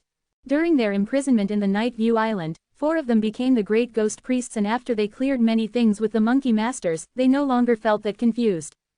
After all, they now knew that the bloodlines in the inner circles were called the root-level bloodlines, and above the root-level bloodlines were the origin-level bloodlines, which were 4 blended bloodlines. In addition to the 4 bloodlines, the masters in the main world had also merged with many unique bloodlines. For instance, the monkey spirit king had fused with 13 types of bloodlines and was one of the most prominent creatures. Since he had gotten to blend those bloodlines, then it meant that the primeval Lord of Heaven could also do the same. Thus, he decided to give it a try, and only then did the human race have a safe place to settle down in the Ghost Mountain. Still, putting aside the difficulty to blend the bloodlines, he also knew well that the chances of awakening the monkey spirit king through such a method were very slim. There were many types of bloodlines in the eternal scroll painting alone. According to the information from the monkey masters, there were also even more bloodlines in the main world. It was much harder to form the 13 bloodlines that the monkey spirit king had, through the permutation and combination of numerous bloodlines. What made things worse was that the primeval Lord of Heaven only had 39 kinds of bloodlines in his hands. He could not use such a small number of bloodlines to create something that met the requirements of the monkey spirit king. To everyone's surprise, though, he succeeded in blending the bloodlines for the first time, which slightly moved the sleeping monkey spirit king. Only then did the monkey masters allow him to keep trying out, and he finally felt a glimmer of hope. However, just after he fused with his energy soul, he learned the condemning truth. In general, the ancestry-level bloodline had a total of 4 quadrants and 373 abilities. When he read the energy soul's memory, he became shocked and distressed. It turned out that in the end, what he did was all in vain. Anxiety overcame him as he thought about his useless efforts. He felt so disappointed that everything passed by almost like a daydream. As he moped in his sadness, he read more of his energy soul's memory. Then, he was stunned by what he saw. He saw that Zen had merged with the holy treasure of the 4 spirits sect in the eternal divine courtyard. He shook his head again to be sure. Indeed, the young warrior had fused with it. He could not contain his excitement when he first saw Zen, as he felt the aura of the blended bloodline. Could it be that he had obtained an origin-level bloodline? That bloodline was more potent than the root-level bloodline. It was almost too good to be true. However, he never expected the truth to be entirely beyond his boldest imagination. How did he make it? Did such an incredible thing really exist in the world? Alas, the answer was not in the memory of the energy soul. Zen himself did not know that, and the primeval Lord of Heaven's energy soul was also confused. The human heroes stood still and looked at Zen in disbelief. They all remained silent. They felt dumbfounded when they saw the memories of their energy souls. It would take a few hours, days, months, or even years for them to digest this information. The silence lasted for a long time, until Chiyu decided to speak first. "You are my grandson," he said. "Theoretically, that's the case." Zen nodded with a smile. Chiyu's avatar was actually an independent individual. Therefore, he did not have a daughter called Lorena in the 77th chaos. In other words, Zen was the grandson of Chiyu's substitute. Ha ha, Chiyu laughed strangely. Among the 39 heroes, his rank was not that high. It was also mainly because of luck that he became a great ghost priest. Now that he knew about Zen's situation, he suddenly felt proud and self-satisfied. My bloodline created an incredible miracle, he thought. Your bloodline is out of control. Just as the real Fuxi was about to ask Zen regarding his lack of control of the ancestry-level bloodline, the primeval Lord of Heaven raised his hand and gently made a gesture. It was a gesture that asked him to keep silent. After all, the Ghost Mountain belonged to the Monkey Masters, and they might eavesdrop on the human being's conversation. The ancestry-level bloodline was the holy treasure of the Four Spirits sect. That was why it was a highly important matter that must be kept confidential. In any case, they all knew about the same thing through their energy souls. The situation is still quite dangerous. The element spirit civilization has followed the Monkey Masters to try to wake up the Ghost Master, the Snake Goddess said with a frown. Everyone else also saw what she mentioned at the end of their memories, which was the scene on the ghost altar. We should stop the element spirit civilization. With Zen's help, we can surely wake up the Ghost Master, as long as we give the primeval Lord of Heaven some more time, said Zhurong. Ultimately, Zen had the ancestry-level bloodline. That alone could derive any kind of bloodline. Many of the human heroes nodded in agreement. They thought that Zhurong's suggestion was reasonable. I'm not sure. At least we can't succeed in completing that task in a short period, the primeval Lord of Heaven opposed and firmly shook his head. Even Zen could not control the ancestry-level bloodline. Sometimes it worked, and sometimes it did not. It was not easy to figure the reason out in a limited time. The Monkey Masters don't care who wakes up the Ghost Master, the real Snake Goddess said. Since the element spirit civilization had obtained the teeth, they might be able to wake up the Ghost Master. If that happened, then the humans would be useless to the Monkey Masters, and they could not stop that from happening at all. Then we can only place our hopes on. At that moment, Fuxi waved his hand. We can only hope that the element spirit civilization would fail, said the real Fuxi. Everyone was silent again, and they just hid their hesitance and unwillingness under their bright gazes. Zen had gone all the way to the Night View Island, and he was the best gift given to the human race. Unfortunately, the element spirit civilization was like a ghost that chased after them all the time, which always made them feel stressed and worried. Now, they could only wish that the element spirit civilization would fail. Just then, Manuel pushed open the large door and led the Ice Spirit in. When the Ice Spirit entered, his eyeball contracted sharply. Behind the large door was a massive throne, where a mountain-like creature sat. It was the Monkey Spirit King, Orlando. He was one of the strongest sect leaders of the Four Spirits sect. Even if there were hostility level, resentment level, and hatred level treacherous beings, all the Monkey Masters were greater than all of them. And the Monkey Spirit King outranked them all. The Monkey Spirit King was also a treacherous being, but he looked like he did not have a lot of the treacherous being's features. Instead, he looked like an immensely powerful physical body. The Monkey Spirit King sat on the enormous throne as if he had fallen asleep, with his big, ferocious head tilted to the side and his eyes tightly closed. The Ice Spirit could hardly imagine what kind of light and horrible pressure the Monkey Spirit King's eyes would release when he woke up him. Manuel stretched out his hand. 4 wolf teeth had appeared in his palm.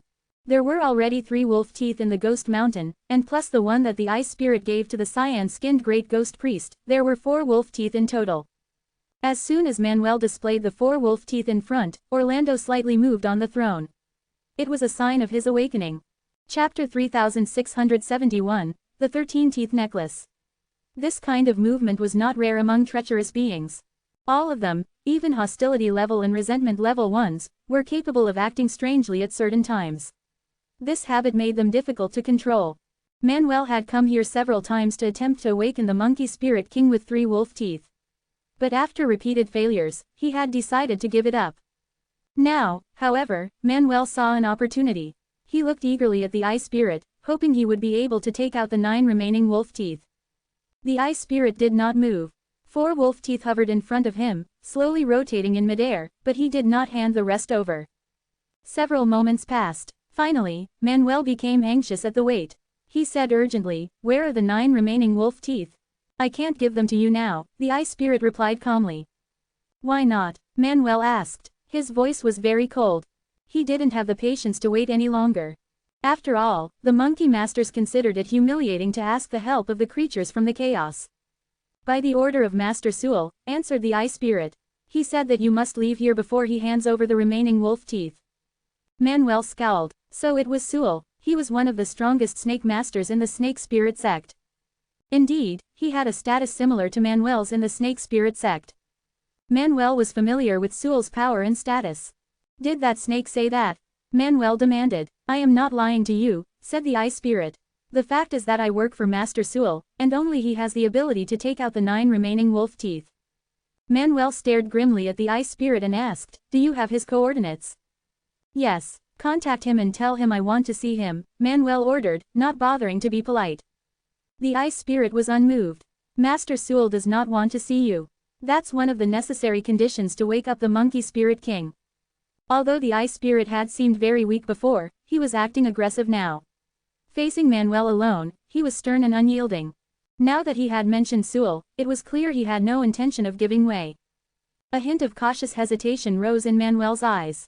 Even if the Monkey Spirit King hadn't awakened, he was not to be trifled with. If the Ice Spirit and his companions dared to play any tricks, they would be courting death. With 13 wolf teeth, the Ghost Master would be resurrected. At that point, nothing else would matter. Very well, said Manuel, coming to a decision. I shall leave. He turned and walked towards the door. As he left, the door slammed with a bang behind him. When Manuel had gone, silence fell over the huge space. The Monkey Spirit King released a solemn aura, spreading an invisible mood of gloom and grimness throughout the space. The Ice Spirit stared at the Monkey Spirit King above him. A strange golden Sanskrit word appeared in his eyeball. The glowing word spun more and more rapidly, emanating growing brightness, until it turned into a bright golden ball. Once the golden ball had stopped spinning, it dissolved and formed itself into 3 cross stars. The stars were put together with the longest part of each cross star pointing in the same direction. They were pointed at Sewell's coordinates. All of the treacherous beings had their own coordinates, but most of them were unaware of this. They knew that they would revive in a certain place, but they didn't know where that place would be. Only the senior leaders of the 4 spirits sect knew how to extract the coordinates. They would even destroy the coordinates, which was the only effective way to kill the treacherous beings once and for all. Suddenly, there was a hissing sound. A small white snake began emerging from the coordinates. He was Sewell. As soon as his head was formed, Sewell stared up at the huge Monkey Spirit King, his eyes full of greed. Monkey Spirit King, Orlando. You have done your task well, Ice Spirit, said Sewell. The Ice Spirit accepted the praise calmly. Thank you. You know, this is the most powerful weapon, Sewell said. Nothing in the world can surpass it. But as one of the leaders of the 4 Spirit sect, how could the Monkey Spirit King be ordered around by anyone? The Ice Spirit asked. He knew that once the Monkey Spirit King sided with the Snake Spirit sect, the long-lasting war in the Jade Pure Realm would come to an end. But why would a being as powerful as the Monkey Spirit King follow the orders of the Snake Spirit sect? Of course, the sober Monkey Spirit King won't. However, an unconscious Monkey Spirit King will do as we ask, Sewell replied. So you don't want the Monkey Spirit King to wake up? The Ice Spirit said, sounding surprised. Of course he can't wake up, snapped Sewell. If the Monkey Spirit King woke up, he would get to know the turmoil and conspiracy that had happened, and he would not let go of the Snake Spirit sect. Awakening the Monkey Spirit King would unleash a formidable enemy against the Snake Spirit sect. The Ice Spirit was uncertain about the soundness of this approach, but he said nothing. If Sewell said so, then he must be confident. Sewell stretched out, and his long body rose, coiling around the Ice Spirit. Sewell hissed softly, and the Sanskrit words on his body lit up. As the Sanskrit words began to glow, one after another, 9 more small pupils appeared in the eyeball of the Ice Spirit. These small pupils dilated to reveal a set of exquisite wolf teeth. There was a roaring sound, accompanied by a deep rumbling. On his huge throne, the Monkey Spirit King shifted, and each movement was loud and noisy. The Monkey Spirit King felt the 13-teeth necklace, which was the thing he was most familiar with. In truth, the bloodline auras contained within wolf teeth were rather weak. But he was intimately familiar with them because they were his obsession. The Monkey Spirit King's head was tilted downwards, facing the throne. But he slowly lifted his head as a pair of enormous eyes began to open. His eyes immediately fixed on the sight of the 13 wolf teeth. He stopped moving, his face filling with uncertainty and confusion. However, outside the gate, the monkey masters let out cheers of excitement. Our king is about to awaken. We have been waiting for countless years. Our long wait is over at last. If they could cry, their faces would be streaked with tears of joy and anticipation. Meanwhile, inside the gate, Sewell spat something out of his mouth. 3 strands of venom shot out, long and gleaming, like sharp arrows. Each strand had a different color. One was dark red, another was pitch black, and the third was colored a vibrant green. The strands of venom were thick and dense. As soon as Sewell spat them out, they began solidifying into 3 slender ropes. The rope strands intertwined with one another, their pointed ends aimed towards the wolf teeth. As the braided strand drilled through the small holes in the wolf teeth, stringing them together, it formed a complete 13-teeth necklace. Sewell opened his jaws and took the 13-teeth necklace gently in his fangs. He slithered towards the Monkey Spirit King. In the normal course of things, no one dared to approach the Monkey Spirit King unless directly ordered to do so, or they would get trampled to death. Even before he had awoken, no one could avoid his kicks, and so they left him alone. However, the Monkey Spirit King was still slightly dazed and confused, and he allowed Sewell to approach unharmed. The Monkey Spirit King was not inclined to attack Sewell when he was holding the precious 13-teeth necklace in his mouth. The only sound in the space was of Sewell moving closer and closer. He reached the body of the Monkey Spirit King and began twining his snake form around him. Eventually he reached the shoulder of the Monkey Spirit King. He flicked his head and released the 13-teeth necklace, throwing it high into the air. The necklace rapidly expanded in midair. It soared upwards, increasing in size, then fell down around the neck of the Monkey Spirit King. Chapter 3672, A Dream. The instant the 13-teeth necklace draped around his neck, the Monkey Spirit King, who had been restless, suddenly became serene. His originally cloudy eyes gradually turned clear, and they filled with great wisdom. Whoosh! Sewell quickly slid down from the shoulder of the Monkey Spirit King. Master Sewell, does this mean the Monkey Spirit King has awakened now? The Ice Spirit asked worriedly. Anyone, upon seeing the Monkey Spirit King's crystal eyes, would suspect that he had awakened if they didn't know the truth. Not so fast, Sewell cautioned with a chuckle. Then he slithered and twisted his body. The Sanskrit words painted all over the snake began to flicker in a rapid succession. As Sewell continued to coil his body, the 3-colored rope that had strung the 13 wolf teeth together now began to jiggle around the Monkey Spirit King's neck. A strand of rope separated from the cord and penetrated into the base of the Monkey Spirit King's skull. If something else had penetrated the Monkey Spirit King's body, he would have rejected it automatically. However, the 13-teeth necklace was the most cherished treasure to him, so he had no qualms at all about the 3-colored rope extended into his brain. After the 3-colored strand bored into the back of his head, it began to unravel inside. One single strand was subdivided into 3, and then 3 into 9, followed by 9 into 81. In the blink of an eye, tens of thousands of 3-colored strands unraveled inside the Monkey Spirit King's head. These strands formed thin needles that pierced into his brain one by one. Swoosh! The Monkey Spirit King abruptly raised his head, and then he lifted and stamped his left foot.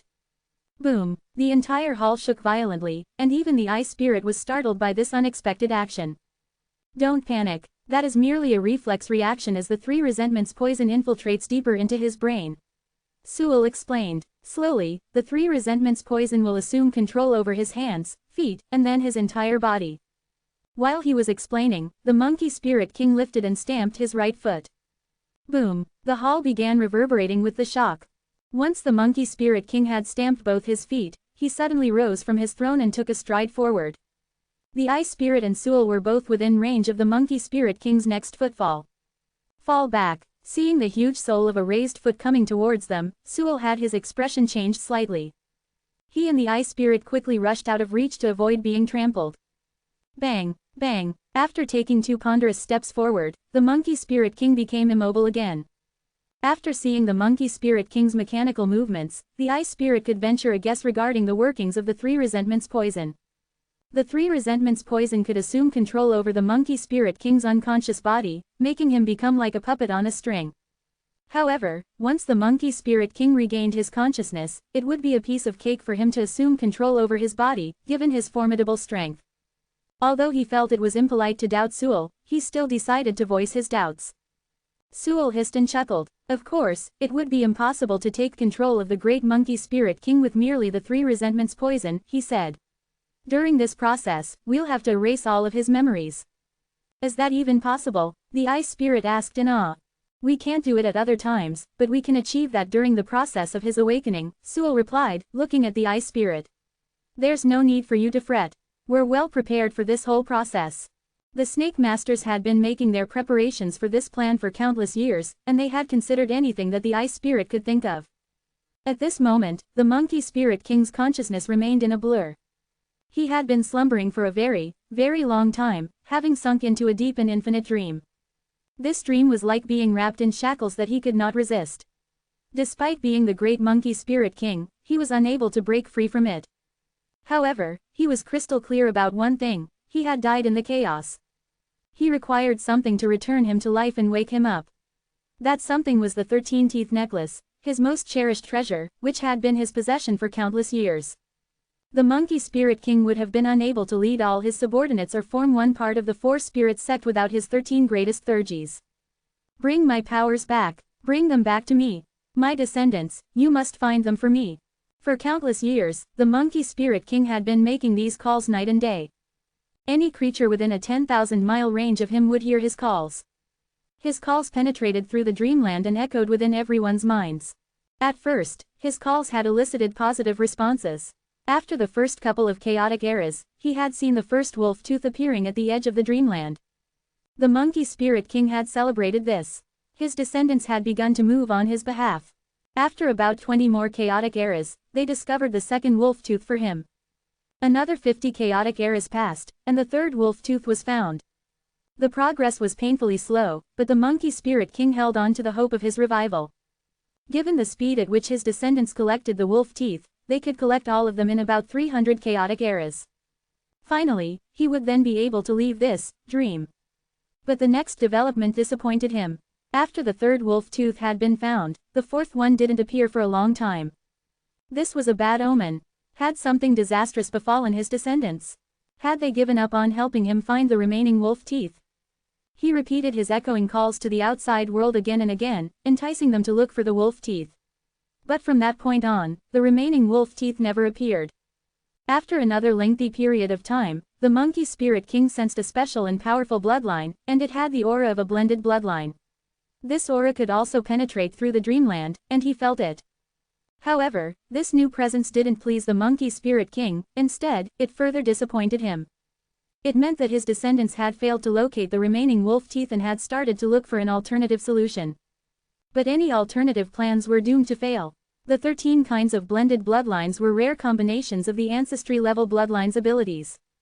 It was no small feat to form a stable blended bloodline.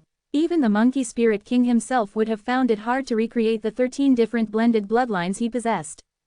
Besides, his descendants were now living in the chaos, and they couldn't return to the main world. He waited in dismay for many more chaotic eras. Except for the occasional instance of a blended bloodline or two, he could no longer sense the presence of a new wolf tooth. Another 1,000 chaotic eras rolled away. Then, suddenly, the monkey spirit king sensed the fourth wolf tooth. His hope was rekindled after more than 1,000 chaotic eras. The monkey spirit king was overcome with excitement. This dream resembled a prison, and it required 13 keys to open it. Hope shone in the monkey spirit king's mind again. He didn't mind the long wait. As long as the number of wolf teeth multiplied, he would find new hope all the time. But after only a short span of time, the monkey spirit king was surprised to sense all 9 remaining wolf teeth. All of the 13 wolf teeth had been located. They had formed a circle, and floated together at the edge of the dreamland. I am Orlando, king of all monkey spirits. I will return to you today. The monkey spirit king roared with excitement, the echoes of his voice spreading throughout the dreamland. He expected the wolf teeth floating around the edge of the dreamland to come into focus in his mind. The power of these 13 wolf teeth would penetrate into the dreamland, returning him to life.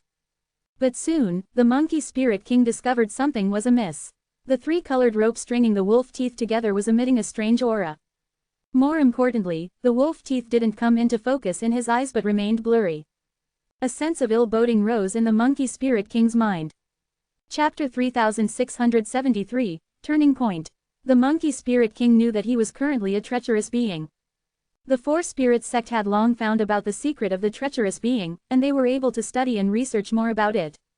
It was known that the main world and the secondary worlds had completely different natures. Indeed, the creatures born from the main world almost looked exactly the same as those from the secondary worlds in terms of appearance, physical attributes, soul, and inner world. However, that was just what it looked like.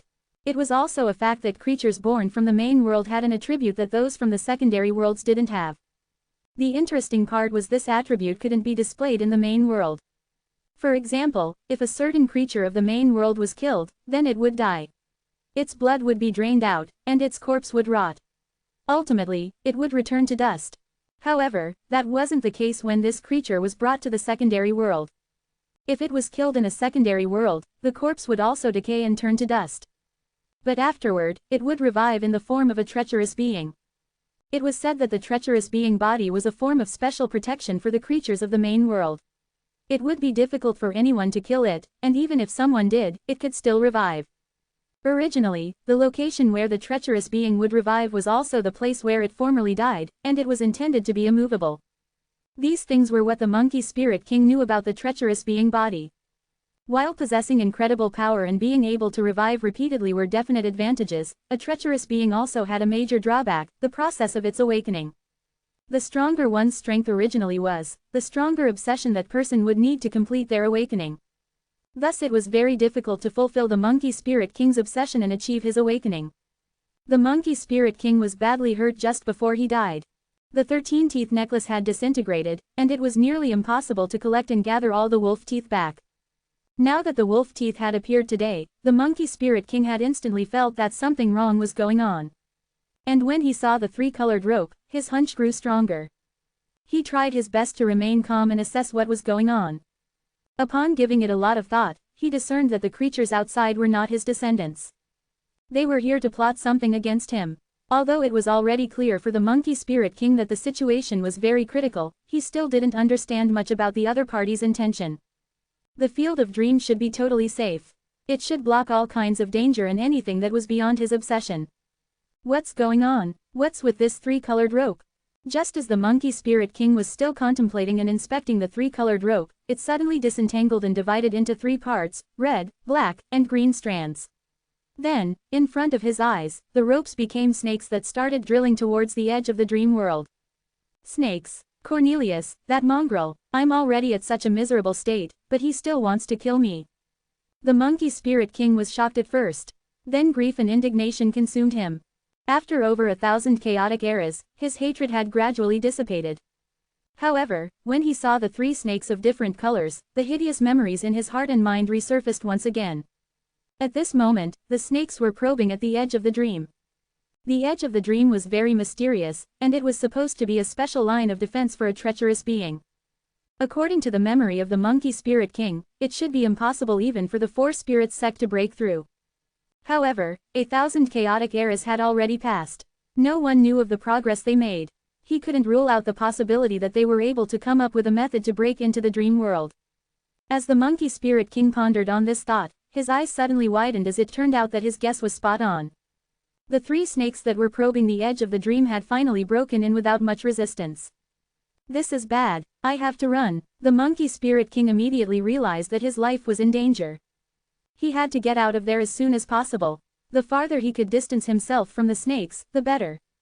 If this was really Cornelius's doing, then he had to somehow think of a way to get through this. At first glance, the world of dreams seemed to be boundless, but in reality, certain boundaries were in place. The monkey spirit king kept on retreating as the snakes continued extending their bodies, chasing him at an incredible speed. The world of dream was actually the territory of the monkey spirit king. Inside it, his speed couldn't be matched. However, to his astonishment, the snakes chasing after him were close behind. It seemed that their speed was just almost the same as the monkey spirit king. Thud, thud, thud. Meanwhile, as the monkey spirit king was running away from the little snakes in his dream world, his huge body outside was also having an intense reaction. He was like a drunken creature, insanely running around. Crash! With a few steps, the huge body of the treacherous being slammed into the wall of the hall. The impact shook the entire ghost mountain violently as if a big ship was about to overturn during a vicious storm. Outside the hall, the monkey masters became worried as they continued hearing the loud sounds from inside. What's going on? Shouldn't we go in and have a look? Is the ghost master going to be okay? Looking at the closed door, Manuel shook his head and firmly said, "This is a sign of his awakening. We'll just wait here and see it through." Some treacherous beings' movements were big and loud when their awakening was nearing completion, so it wasn't strange for the Monkey Spirit King to exhibit this behavior. Moreover, Manuel had always been a man of his word. He promised the Ice Spirit that he would just wait outside, so he intended to keep that. At the same time, the Ice Spirit and Sewell were constantly dodging the body of the Monkey Spirit King. The Monkey Spirit King kept on moving and colliding with things inside the hall. His movements were also kind of irregular and inconsistent, so they had to be vigilant and avoid being hit by him. "Master Sewell, is everything going to be okay?" the Ice Spirit asked as they continued observing the Monkey Spirit King inside the hall. "Of course, it is," Sewell replied with a grin on his face. His eyes actually lit up as he couldn't hide his excitement. The 3 resentments poison already drilled into his dream world. Sooner or later, his capture would be inevitable. He continued. "Is the world of dream that big?" the Ice Spirit asked again. He wasn't a treacherous being, but he seemed very curious about it. "Yes, it's very big. Not only that, but it's also extremely difficult to penetrate it. A long time ago, we couldn't invade even the hostility-level treacherous beings' dreams, let alone the ones from powerful masters like the Monkey Spirit King," explained Sewell. Throughout 1,000 chaotic eras, the Snake Masters had all become treacherous beings.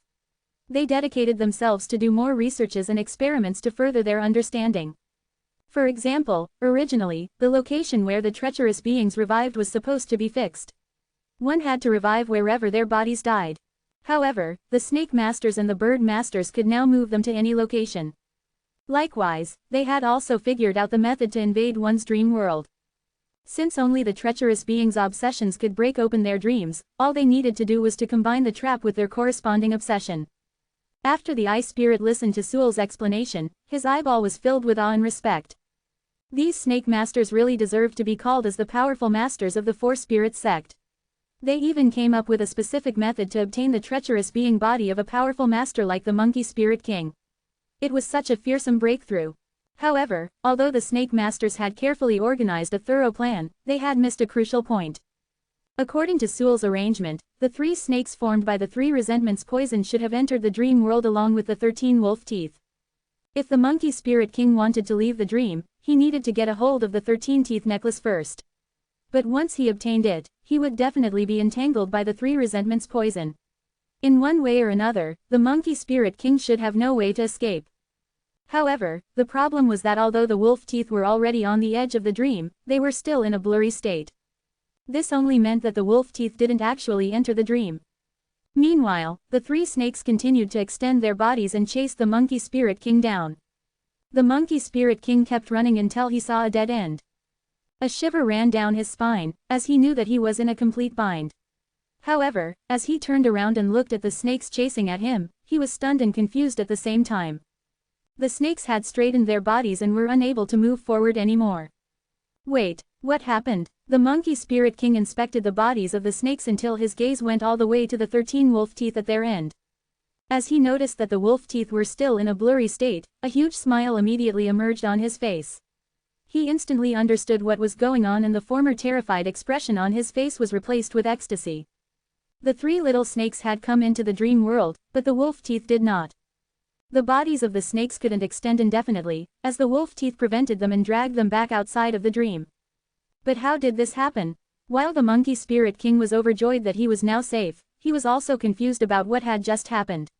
It could only mean one thing. The wolf teeth are not my obsession. Chapter 3674, Escape. It was quite obvious that the Monkey Spirit King was very much obsessed with the wolf teeth. The 13 wolf teeth did appear at the edge of the dream and were, in fact, very real. However, the sight of the teeth seemed to have triggered something in his memory. The Monkey Spirit King's eyes suddenly flashed. When the necklace broke, the 13 wolf teeth that made it up also got damaged. The Monkey Spirit King wanted not just the teeth but also the bloodline thurgies they contained. These 13 bloodlines once formed the foundation of his strength and were even stronger than the 4 origin-level bloodlines, especially when combined with his trillions of years of experience. When the wolf teeth broke, their bloodline power also disappeared, so they were unable to enter his dream. At that moment, the Monkey Spirit King felt both joy and regret. The loss of bloodline power in those wolf teeth had saved his life, but he still felt immensely disappointed. To wake up, he needed the 13 wolf teeth that were rich in bloodline power, which was highly unlikely to appear. There did not seem to be that much hope for him. Back in the hall, the Ice Spirit and Sewell continued to observe the Monkey Spirit King. They'd been waiting for an hour, but the Monkey Spirit King had still yet to make any movements. Sewell's anxiousness seeped into the air and the Ice Spirit easily sensed it, but he did not say anything. After a while, Sewell's patience ran out. Something's wrong. The Monkey Spirit King's self-consciousness should have been removed by the 3 resentments poison. It shouldn't take such a long time. Whoosh. Unable to take it anymore, Sewell decided to crawl onto the Monkey Spirit King's body. As he approached the 13-teeth necklace, he laid his long tail onto the 3-colored rope. Through it, he was able to see something. It was quite blurry, but to Sewell, the scene was clear enough to make him pale with fright. The wolf teeth couldn't enter the Monkey Spirit King's dream. What in the world should they do now? Preparations for this day were incredibly extensive and meticulous. The Snake Masters planned it all to the dot. Nobody ever expected something like this to occur. Not even Sewell, resourceful as he might be, knew what to do. Knock, knock. Just then, a knock on the door interrupted their thoughts. It was Manuel. It seemed that he couldn't help himself and had to take a look at what was happening. Sewell's eyes glimmered and he called out to the Ice Spirit below, "Come up here." The Ice Spirit had no idea what Sewell was up to, but he still flew straight up just as he told him to. Knock, knock, knock. Manuel continued to knock, but to no avail.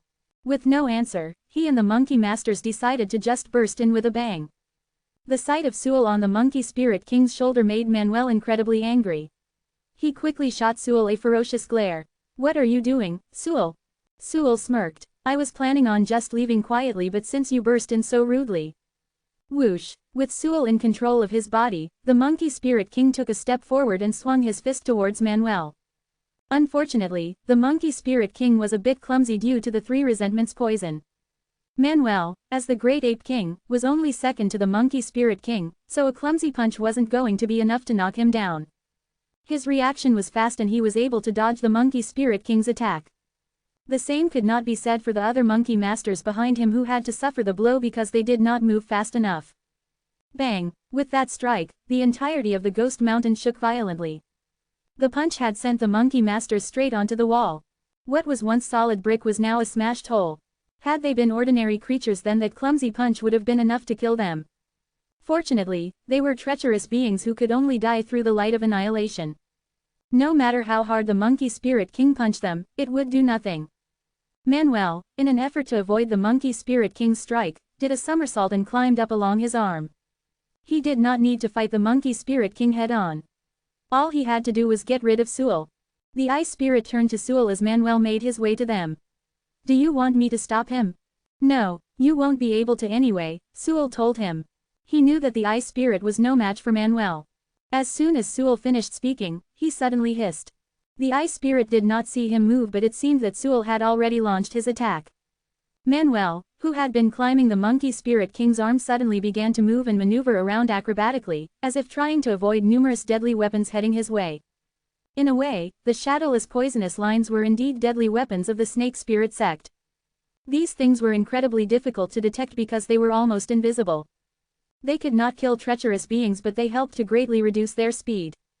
In a battle of this level, the slightest loss of speed could spell defeat. Fortunately for Manuel, he was no ordinary Monkey Master and had extremely strong sensibility. He was able to weave through the shadowless poisonous lines. Manuel was light on his feet and was able to quickly reach the Monkey Spirit King's shoulder at lightning speed. Hiss, hiss, hiss. His opponent's arrival seemed to have made Sewell a bit anxious. To deter Manuel's approach, Sewell decided to set forth more shadowless poisonous lines to his opponent. It seemed to have worked, since the look in Manuel's eyes grew even more cautious. "Upper left," he shouted. True enough, there was a hole on the upper left that he suddenly jumped into. Bang! As soon as he came out of the hole, however, the Monkey Spirit King's huge palm slapped down on his head. Manuel was directly smashed onto the second floor of the Ghost Mountain as a result. A trace of ridicule appeared in Sewell's eyes as he looked at the crater Manuel created. "As a treacherous being now, you're still as stupid as before." Wasting no time at all, Sewell manipulated the Monkey Spirit King's body to stretch out his hands into the wall and fiercely pull it apart. Rumble. With the Monkey Spirit King's continued assault, cracks soon appeared on the surface of the Ghost Mountain's center line. It seemed he was determined to tear the entire ghost mountain apart. Right now, it would be appropriate to say that everything was a mess. Members of the Red Demon race, Grand Mighty race, and Gleed Demon race continued to wait patiently on the ghost altar. Soon enough, light began to permeate the west wall. To their shock, the indestructible ghost mountain crumbled right before their very eyes. Decker had stayed in a separate room. Bainbridge had brought him there to meet the Monkey Masters. It was a fairly big deal to have fused with the Ghost Master's pet, so he definitely had to meet them. Unfortunately, the matter regarding the Ice Spirit and the Wolf Teeth took all of the Monkey Master's attention, so they did not bother to respond to Bainbridge's request at all. Thus, Bainbridge had no choice but to lock Decker in that room until such time that the Monkey Masters would be able to meet him. Despite his situation, Decker were not desperate. He held his glazed sheet carefully and took a look at Carrie. Carrie was a hatred-level treacherous being. Just having him by Decker's side, even for a moment, was worth it. At that moment, however, the side of the room suddenly collapsed. The ghost mountain had split into two. As Decker held on and planted himself flat on the other wall, he saw a huge monkey leap out of the mountain. This monkey took a step on the ghost mountain before launching himself onto the Night View Island. Decker was, in a word, confused. Extremely confused. He felt a strong, treacherous aura from the huge monkey, so he was surely a treacherous being. But could such a powerful treacherous being truly exist? Chapter 3675, Competition. In the eastern region of the Ghost Mountain, the human heroes could also feel the earth quaking violently. The primeval Lord of Heaven looked a bit sullen, his eyes downcast in frustration. He knew that the only one who could cause such a ruckus was the Monkey Spirit King. This had happened before. When the primeval Lord of Heaven showed the blended bloodline to the Monkey Spirit King, the earth trembled, similar to now. Such a violent reaction could only mean that the Monkey Spirit King reacted strongly to the wolf teeth, and that he was about to wake up. The real snake goddess, real Fuxi, Zhurong and Chiyu all knew what the quaking earth entailed. Everyone stood about anxiously, and the atmosphere darkened with worry. No one was willing to sit and wait for imminent death. If the Monkey Spirit King really wakes up, will the Monkey Masters attack us? A human hero asked. The primeval Lord of Heaven nodded affirmatively. Yes. They were just vassals to the Monkey Masters in the Ghost Mountain. The Monkey Masters wouldn't hesitate to abandon vassals. Should we try to fight back? Asked Emperor Charm apprehensively. Of course, answered Fuxi without hesitation. Even if death was imminent, there was no way they were going to die without putting up a fight. They all knew the consequence of their resistance. Even if they had the light of annihilation and the hatred-level treacherous beings on their side, they were still no match for the Monkey Masters. Moreover, the Monkey Spirit King was bound to wake up soon. When he did, the disparity in strength would be unfathomable. Rumble, rumble, rumble. The vibrations of the Ghost Mountain came one after another, becoming more and more intense with each one that passed. Zen frowned deeply as he observed the looks of uneasiness in his companions. Is there any way to escape? The primeval Lord of Heaven shook his head sadly. Not in this condition. At least, there was a chance for the great ghost priests to leave. But they had to ask permission from the Monkey Masters first. Otherwise they could only leave if they were assigned tasks. Before, the primeval Lord of Heaven had once devised a plan to repair the passageway of the Night View Island, and they wanted to give it a try. So, the Monkey Masters had allowed them to temporarily leave the Ghost Mountain. However, his plan had failed, and the passageway of the Night View Island remained broken. Now, the human race was practically under house arrest. The chances of them being allowed to leave were slim. At this point, everyone was at a loss for ideas. Just then, the vibrations ringing throughout the mountain intensified to an almost unbearable level. The whole mountain shook violently, as though it were about to snap any second now. Rumble, crack. Just then, a loud crack rang out from within the mountain, as though an eggshell had been cracked, except the noise was magnified 1,000 times. Upon hearing this deafening sound, everyone exchanged anxious glances. Strange, even if the Ghost Master woke up, he wouldn't make such a sound. Crack, crack, crack. The cracks continued to climb along the Ghost Mountain, until they reached the east. Boom! All of a sudden, the mountain collapsed in half. Light streamed into the cave as chunks of the mountain began to crumble. Fuxi's eyes flashed as though he had suddenly realized something. In a heartbeat, he dashed out into the mountainside. As he looked at something in the distance, his mouth fell open in shock and his eyes were filled with horror. Fuxi, what's wrong? The snake goddess shuddered slightly. She had no idea what would make Fuxi react in such a way.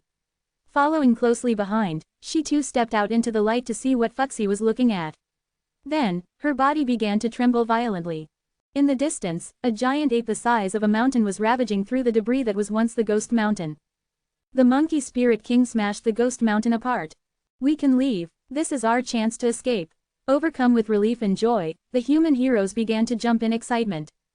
On the surface, they were great ghost priests, but truth of the matter was they were imprisoned slaves. While creatures from the outside tried their best to get in, the human heroes within were actually trying their best to escape. Now was their chance, a once-in-a-lifetime opportunity to finally leave this wretched place. "Let's go out first," the primeval Lord of Heaven said cautiously. Just as they were about to leave, they saw some monkey masters rushing out from the cracks of the Ghost Mountain, following closely behind the Monkey Spirit King. "Wait," the primeval Lord of Heaven hissed, motioning for everyone to stop in their tracks. If the monkey masters caught them trying to escape, they would probably be killed on the spot. The primeval Lord of Heaven watched closely as the monkey masters ran to catch up to their leader. They were surprisingly fast, even faster than the massive Monkey Spirit King. Why are those monkey masters desperately chasing after the Monkey Spirit King? The snake goddess asked, puzzled. It was strange enough that the Ghost Mountain split apart when the Monkey Spirit King awakened, but it was stranger still to see the monkey masters chasing after him. Swoosh, crack, crack, crack. As soon as the Monkey Spirit King jumped onto the Night View Island, he swiveled around and slapped at the monkey masters at his heels. Those unfortunate enough to have caught up to him were blown away. They smashed into the side of the Ghost Mountain, creating deep holes in the mountainside. The Monkey Spirit King is attacking the monkey masters. The primeval Lord of Heaven cried out in shock. "Look, the Eye Spirit is on the shoulder of the Monkey Spirit King." Zen pointed out. His eyesight was extremely sharp. The Eye Spirit and Sewell stood on each shoulder of the Monkey Spirit King like flies. The Monkey Spirit King had been moving very fast, so no one noticed them initially. Upon hearing Zen's words, true enough, everyone saw that the Eye Spirit and Sewell were perched on the Monkey Spirit King. Then, it instantly dawned on them. The Monkey Spirit King was probably under the control of the Eye Spirit. Ha ha ha, Emperor Charm laughed sarcastically. He had long known that the Element Spirit civilization was evil. Something like this should have been expected from them. And yet, the superior monkey masters still chose to trust them. Emperor Charm felt somewhat pleased to see that he had been right all along. "Let's follow them and see what's going on. Everyone, follow me." The primeval Lord of Heaven barked his orders and led the group as they flew out of the Ghost Mountain. Boom! Just as they arrived at the annular mountain range, they saw the Monkey Spirit King slam his huge body against a mountain like some lunatic. Each mountain in the annular mountain range was hundreds of thousands of feet high, but next to the massive Monkey Spirit King, they looked like small hills. Under the impact of the Monkey Spirit King's body, the mountain immediately collapsed. There were two races living in that mountain. With their home being smashed into pieces, this was like the end of the world for them. Boom, boom, boom. Once the mountain had completely collapsed, the Monkey Spirit King jumped high into the air and landed with a loud crash. Boom! Under the impact, the whole Night View Island sank about 30 feet. The earth quaked outwards, like some violent ripple effect, causing a wild tsunami in the lake. Bang, bang, boom. The Monkey Spirit King continued to wreak havoc haphazardly. Sometimes he walked normally, but then he would suddenly smash his ginormous hands into the ground. The creatures on the Night View Island were absolutely terrified. As the Monkey Spirit King, who was larger than their tallest mountain, ravaged the lands, they feared they would be smashed into a pulp. "What the hell is the Monkey Spirit King doing?"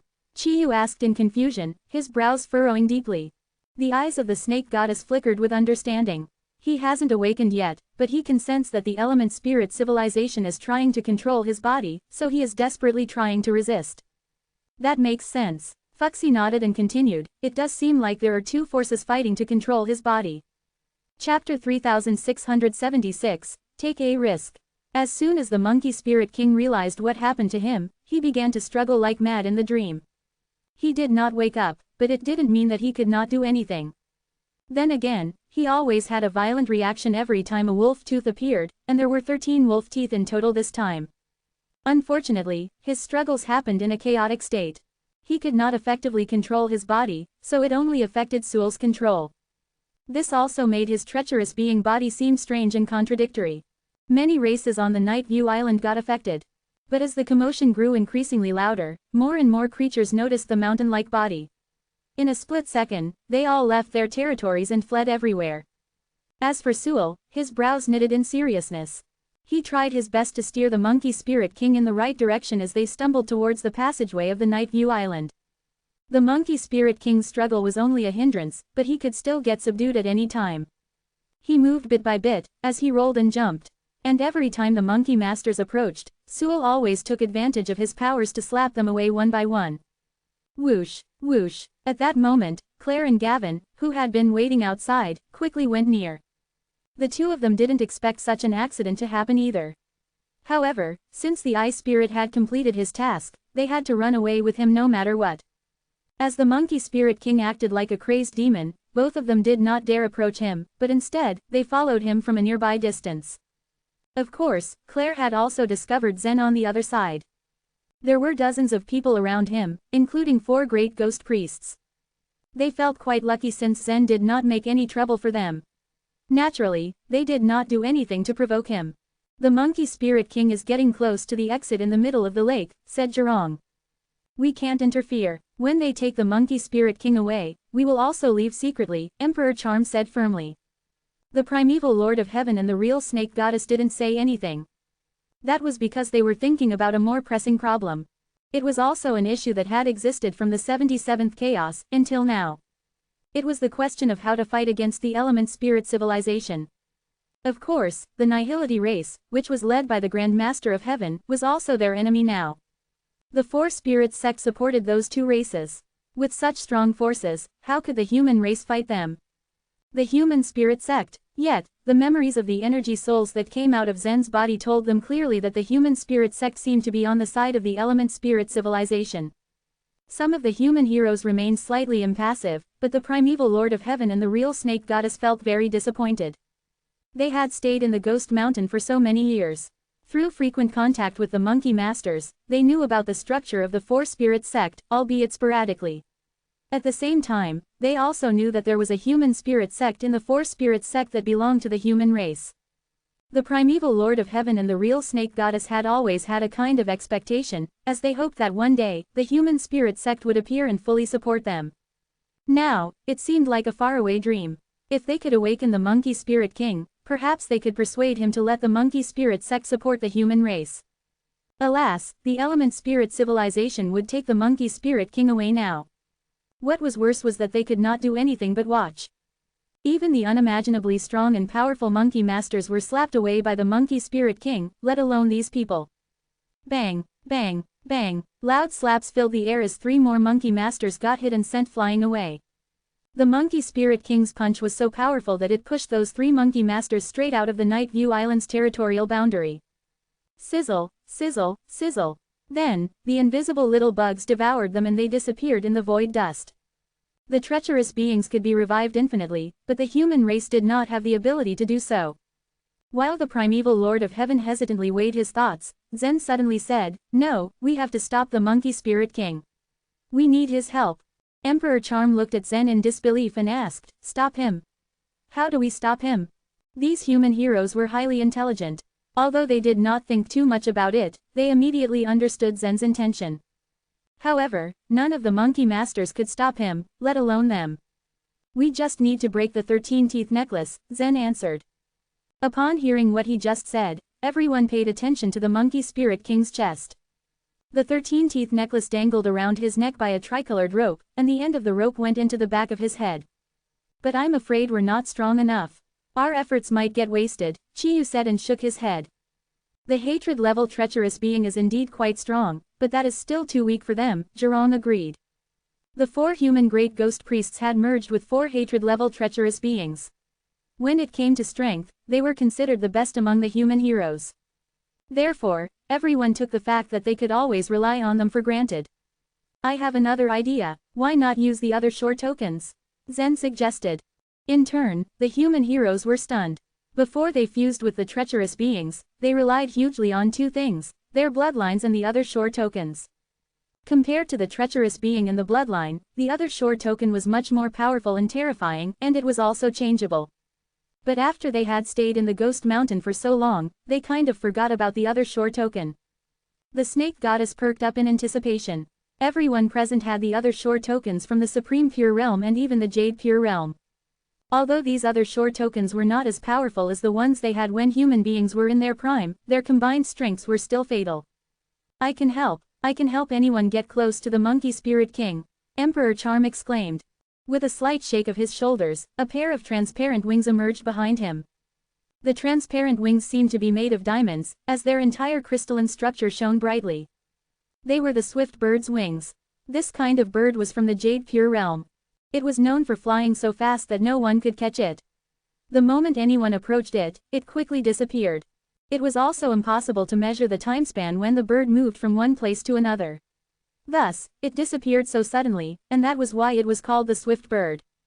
Theoretically speaking, the bird used a type of space traveling skill, but it had already made full use of space. Its only disadvantage was that it took a few days to recover once it had used its wings. To capture the swift bird, one had to force it to use its ability once, before they could catch it. Why don't you go by yourself? Hui glared at Emperor Charm. He had been silent all this time, and now he spoke up. I'm afraid of death, Emperor Charm replied. Send me there, the real snake goddess prompted. No, let me do it, Chiyu interjected with wide eyes. Stop arguing, said the real Fuxi, who stood in front of the crowd. Then he shouted, let me do it. Just then, a pair of black scissors appeared in his hand. They were called the Sand Life Scissors. Although it was only another shore token from the Supreme Pure Realm, it could directly cut off space. Don't forget that I have a resurrection egg, he added. His resurrection egg was very rare and had a pretty simple ability. It could make the real Fuxi have 2 lives. But even though so many chaotic eras had passed, the real Fuxi never had the chance to use it. Now was the right time for him to take a risk. Chapter 3677, Tear Apart. When the Monkey Spirit King stepped into the central lake, the water reached until his waist. With each step he took, a huge wave would ripple out. As the Monkey Spirit King got closer and closer to the edge of the passageway, Sual and the Ice Spirit grew more and more cautious. The Monkey Masters cried out crazily and rushed towards them desperately. Killing a treacherous being was a bit complicated. The simplest way was to throw them into the void dust. This tactic was proving effective for the Monkey Masters, as 3 or 4 of their kind had already been devoured by the void dust. Desperately, they changed their strategy and attempted to approach the Monkey Spirit King from a low altitude. At least this way, even if they were knocked out by the Monkey Spirit King, they'd land in the lake and not the void dust. Whoosh, whoosh, whoosh, another 3 Monkey Masters closed in on the Monkey Spirit King's side. However, the Monkey Spirit King twisted his body slightly and slapped at them. Plop, plop, plop, the 3 Monkey Masters smashed into the water violently. The impact was so strong that the water shot into the sky as high as 10,000 feet. As the Monkey Spirit King was steadying himself, Manuel grabbed this opportunity and swooped in. Finally, he was able to land on his shoulder, face to face with Sual. I guess you won't be able to leave, Manuel said coldly, as intricate golden patterns began to appear on his skin. Then, in a flash, a tremendous amount of force was released from his body and shot towards Sual. Annoying. Sual's eyes narrowed, filled with killing intent. He nimbly dodged the blow, suddenly becoming incredibly fast.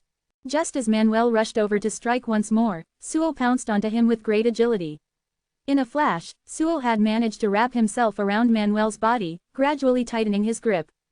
The Snake Masters were all good killers. Any living being trapped in their grasp were bound to die. But now, Sual was intertwined with the most powerful Great Ape King. Manuel looked at Sual with condescending, pitiful eyes. Really, you're going to try to kill me this way? Don't even think about it. Sual laughed sarcastically. If I don't show you my strength, you'll never realize just how obsolete you are in this era. I'll kill you now, but next time, I'll erase your coordinates.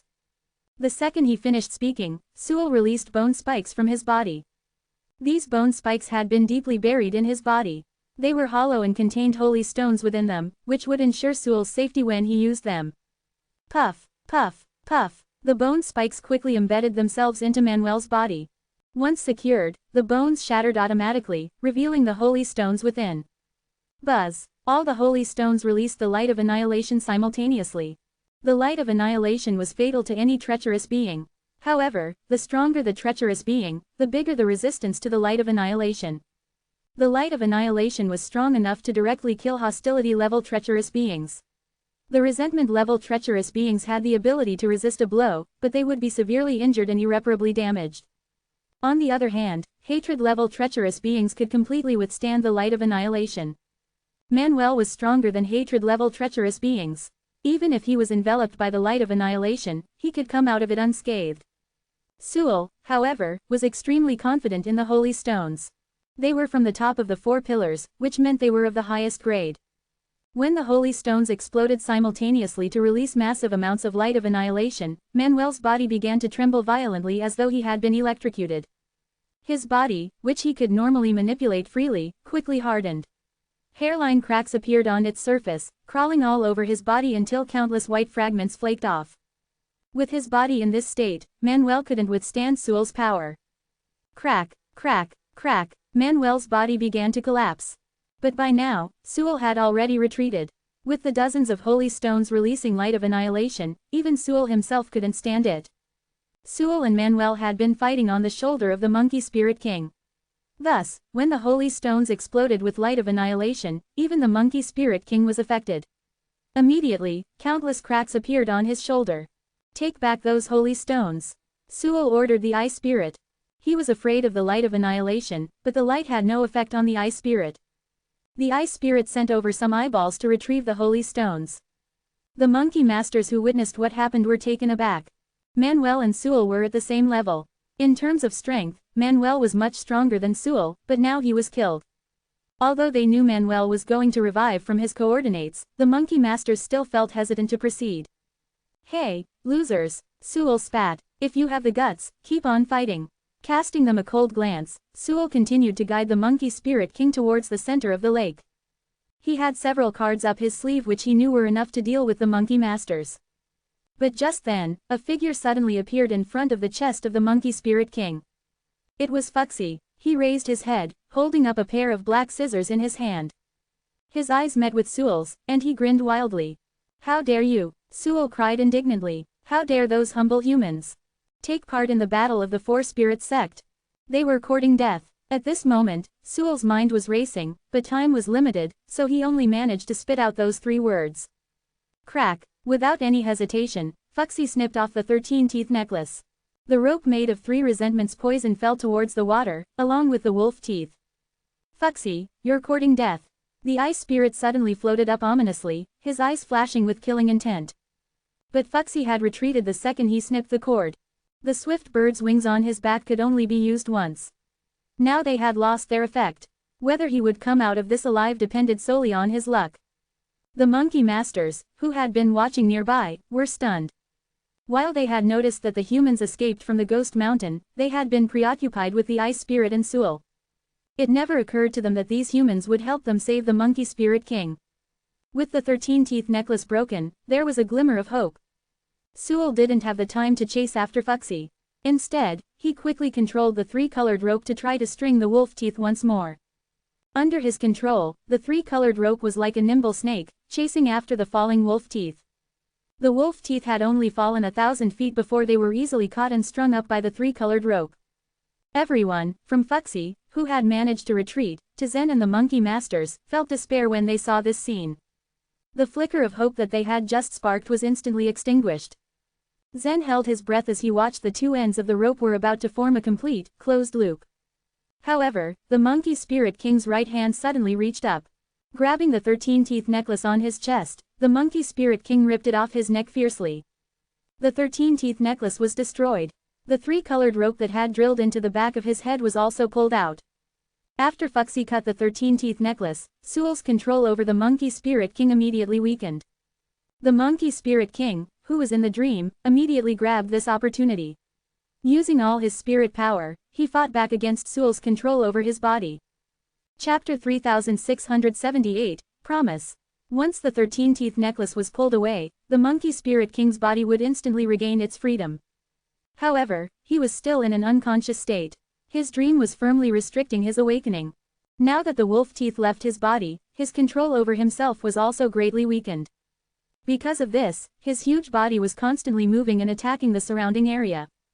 He was madly releasing his power. That was why no one could just freely approach him. He would roll, then dash here and there, and sometimes throw massive punches. At the same time, Sewell still attempted to retrieve the wolf teeth that had fallen into the lake. After all the efforts that he poured to make his plan work, he was not willing to fail just like this. However, he also knew how dangerous it was to approach the lake because of the monkey spirit king. With just his subconsciousness, he would attack any creature around him without exception. Sewell and the ice spirit had attempted several times to get in the lake, but they failed miserably. The unconscious body of the monkey spirit king didn't give them any chance. Finally, realizing that the mission had completely failed, Sewell gritted his teeth and ordered, "Let's go." Swoosh, he turned into a huge white shadow and drilled into the middle of the lake. The ice spirit, Claire, and Gavin quickly followed into the lake. As they dove into the middle of the lake, several monkey masters followed them behind. The monkey masters actually didn't want to hunt Sewell down. They were more worried about the monkey spirit king. Moreover, because of the great changes that already happened to him, they had to keep watch all the more. Besides, even if they killed Sewell, he would just revive afterward. Right now, their goal was to just expel Sewell and his companions and prevent them from destroying the passageway. The passageway of the Night View Island was finally repaired after a long time. They wanted to do everything they could to prevent it from getting destroyed again. However, in the desperate situation just now, they had considered to voluntarily destroy the passageway, if it was the only way to ensure the safety of the monkey spirit king. They prepared themselves for this last resort if they had no other choice left. Splash, splash, the monkey spirit king continued to struggle furiously. At the same time, he was releasing a tremendous power in the middle of the lake. Not even the monkey masters dared to approach him. The power of the monkey spirit king was almost inexhaustible. No one exactly knew how long would this situation ensue. Zen and his group just hovered over the lake and waited patiently and silently. Then, 3 monkey masters flew over to them. They were Tirog, Hagar, and Nerus. In the monkey spirit sect, they were just a rank below Manuel. "What can I do for you?" the primeval Lord of Heaven asked respectfully. He stepped forward and bowed as soon as he saw the monkey masters approach them. Tirog glanced at Fuxi and said, "We want to thank you for helping our king. You could have just escaped during the fight just now. Why did you bother to take such a big risk just to save our king?" Hagar asked with a straight face. These monkey masters had a clear sense of mind. For Zen and the others to take that kind of risk, they must have some ulterior motive. Although these humans had been staying in the Ghost Mountain for countless years, they belonged to a different world and didn't really have a harmonious relationship with them. So, right now, they just wanted to set things straight. "I know what you mean.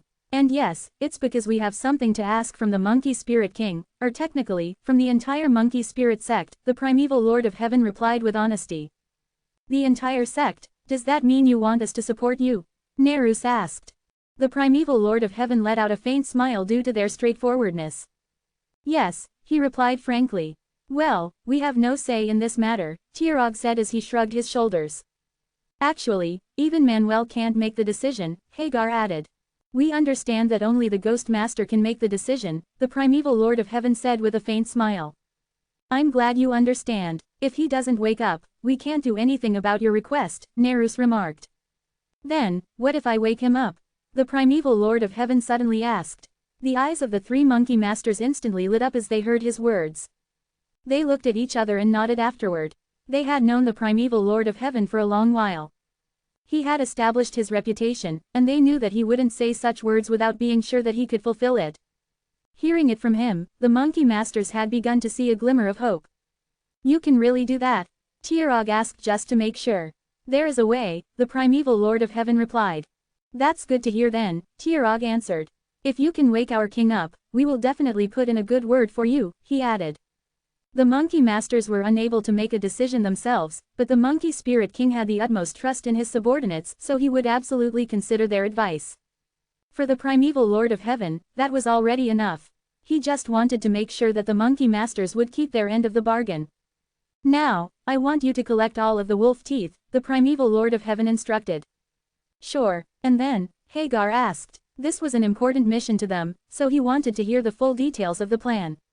If possible, the monkey masters wanted to know what the primeval Lord of Heaven would exactly do to wake the monkey spirit king up. "After that, you can leave the rest to us," the primeval Lord of Heaven replied with a cautious expression. The secret of the ancestry-level bloodline should be kept as a top secret. So, he couldn't just tell it even to the monkey spirit sect. The monkey masters understood what the primeval Lord of Heaven meant, so they didn't pry further. What was more important was to save their king. With that, they quickly dove into the water and began looking for the wolf teeth. The wolf teeth had actually become very large, so it wouldn't be that difficult to find them. With the monkey spirit king eventually moving towards the northern part of the Night View Island, they soon found all of the 13 wolf teeth. As they waited patiently, the monkey spirit king's madness lasted longer than everyone had imagined. In total, it lasted for 10 whole days. Fortunately, he had stayed in the water. Thus only the northern part of the annular mountain range was damaged severely. After 10 days, the monkey spirit king eventually calmed down. The monkey masters couldn't figure out a way to move his huge body, so they just let him stay and sit in the lake. During the past 10 days when the monkey spirit king had wreaked havoc in the Night View Island, many inhabitants were greatly affected. After the ghost mountain was broken, a lot of hostility level and hatred level treacherous beings tried fleeing from the place, but they were all caught and taken back by the monkey masters and the great ghost priests. The members of the red demon race, the glebe demon race, and the grand mighty race who had been waiting at the ghost altar also secretly went back to their territories. When they observed the vicious fight between the monkey masters and Sewell, they secretly guessed what had happened. During the past 10 days, Tate and Murdoch grew anxious for each passing day. They knew that if they remained there was a huge possibility that they would die. However, the passageway to the island was tightly guarded by the monkey masters, and thus escaping was very impossible for them. In short, for the past few days, they accepted that they could just wait quietly for their impending death. On the other hand, the atmosphere in the glebe demon race was much more relaxed. Although the Night View Island had undergone exceptional changes and all creatures would also probably face unforeseen changes in the future, the glebe demon race had an advantage because they had chosen to follow the humans. At that time, Decker was originally guarded by Bainbridge. However, as soon as the ghost mountain collapsed, Bainbridge fled and left him alone. Seeing that he was freed, he left the mountain and returned to the wooden leaf race. This time, he entered the ghost mountain to try his luck. He thought that perhaps he could fuse with a powerful hostility level treacherous being. Though there might be resentment level ones there, he didn't dare to think of fusing with them. But unexpectedly, he had got a hatred level treacherous being named Carrie. Carrie was still in his glazed sheet now. Decker didn't try to fuse with him, but he still mustered his courage to communicate with him through his consciousness. Fortunately, Carrie turned out to be a friendly type treacherous being, so he didn't repel Decker. After a few days of constant communication, they got along better. This made Decker totally excited. He was thinking what the Patriarch would say and react once he saw him with Carrie. Even if Decker didn't fuse with the treacherous being, he would still have unparalleled combat power. Thinking of this, he went home briskly. However, as he returned to the territory of the wooden leaf race, his eyes widened as he clenched his fists. He saw that a group of warriors from the evil tiger race were besieging the hillside where the wooden leaf race peacefully dwelled. Chapter 3679, At a Loss. The evil tiger race had always cast rather covetous eyes upon the wooden leaf race. While the wooden leaf race was weak, they were still capable of protecting themselves. Relying on the power of the thorny treacherous beings, in particular, they hid at the mountainside which was easy to hold but difficult to attack. But because the wooden leaf race wasn't of much value, the evil tiger race was in no hurry to attack them. Graham and Decker had already sensed an oncoming crisis. There were so many races on the Night View Island. Many weak races had been eliminated. Such was why Decker took the risk of following Zen, wanting to grow stronger. Over the past few days, the situation on the Night View Island had undergone a drastic change. The Red Demon race and the Grand Mighty race were both destined to be exterminated, the races that followed them had fallen into chaos. But the drastic change was undoubtedly likely to bring great benefits to some races. Taking advantage of the chaos, the evil tiger race attacked the wooden leaf race. In the lead, Graham brought many of the soldiers up to the top to hide. Now, they were desperate. It wasn't that the evil tiger race couldn't defeat them. But the wooden leaf race had been well prepared to fight to the death. If the evil tiger race forced their way up, they would definitely suffer heavy casualties. But since the evil tiger race had already made a move, they weren't about to give up so easily. Master Graham, can we try to parley with them? Asked one of the wooden leaf race's soldiers. Graham's smile was bitter. What do you think? The evil tiger race did not communicate with the wooden leaf race. They had slaughtered more than 10 members of the wooden leaf race as soon as they came. And they were completely determined to exterminate the wooden leaf race. Slowly, the evil tiger race's warriors approached the mountainside. At this point, they were ready to rush forward at any moment. The air was heavy, no one even wanted to blink. If you attack us, you'll lose over half of your men. By then, the ghost face race in the adjacent mountain will not let you go. Graham suddenly shouted out. The ghost face race was a hard nut to crack. If the evil tiger race suffered several casualties, the ghost face race would undoubtedly take the opportunity to attack. But the evil tiger race's leader chuckled. You don't need to worry about that. The ghost face race has already moved out. The said race used to be a major hindrance to the evil tiger race. With them gone, the evil tiger race had nothing to worry about. As they talked, the warriors of the evil tiger race took a few more steps forward, now only 100 feet away from the nearest members of the wooden leaf race. Graham gritted his teeth, his heart filling with hesitation. While he wanted his soldiers to attack, he knew it would mean his people's doomsday. Look, a member of the wooden leaf race pointed into the distance. Decker is back. It's Decker, he's back from the ghost mountain. Many of them began exclaiming, their voices full of hope. Looking into the distance, Graham smiled bitterly. So what if Decker came back? He thought, with Decker's strength, what achievement could he have possibly made in the ghost mountain? At the very best, he could have probably fused with a hostility-level treacherous being, but that would do nothing to help the situation. The evil tiger race had also taken notice of Decker's arrival in the distance. Their leader looked back and sneered. Picking out 3 warriors from the group, he ordered, deal with him. The 3 warriors then summoned the wind ghosts. These ghosts floated down the mountain rapidly. In their eyes, Decker was merely a fish on a chopping block.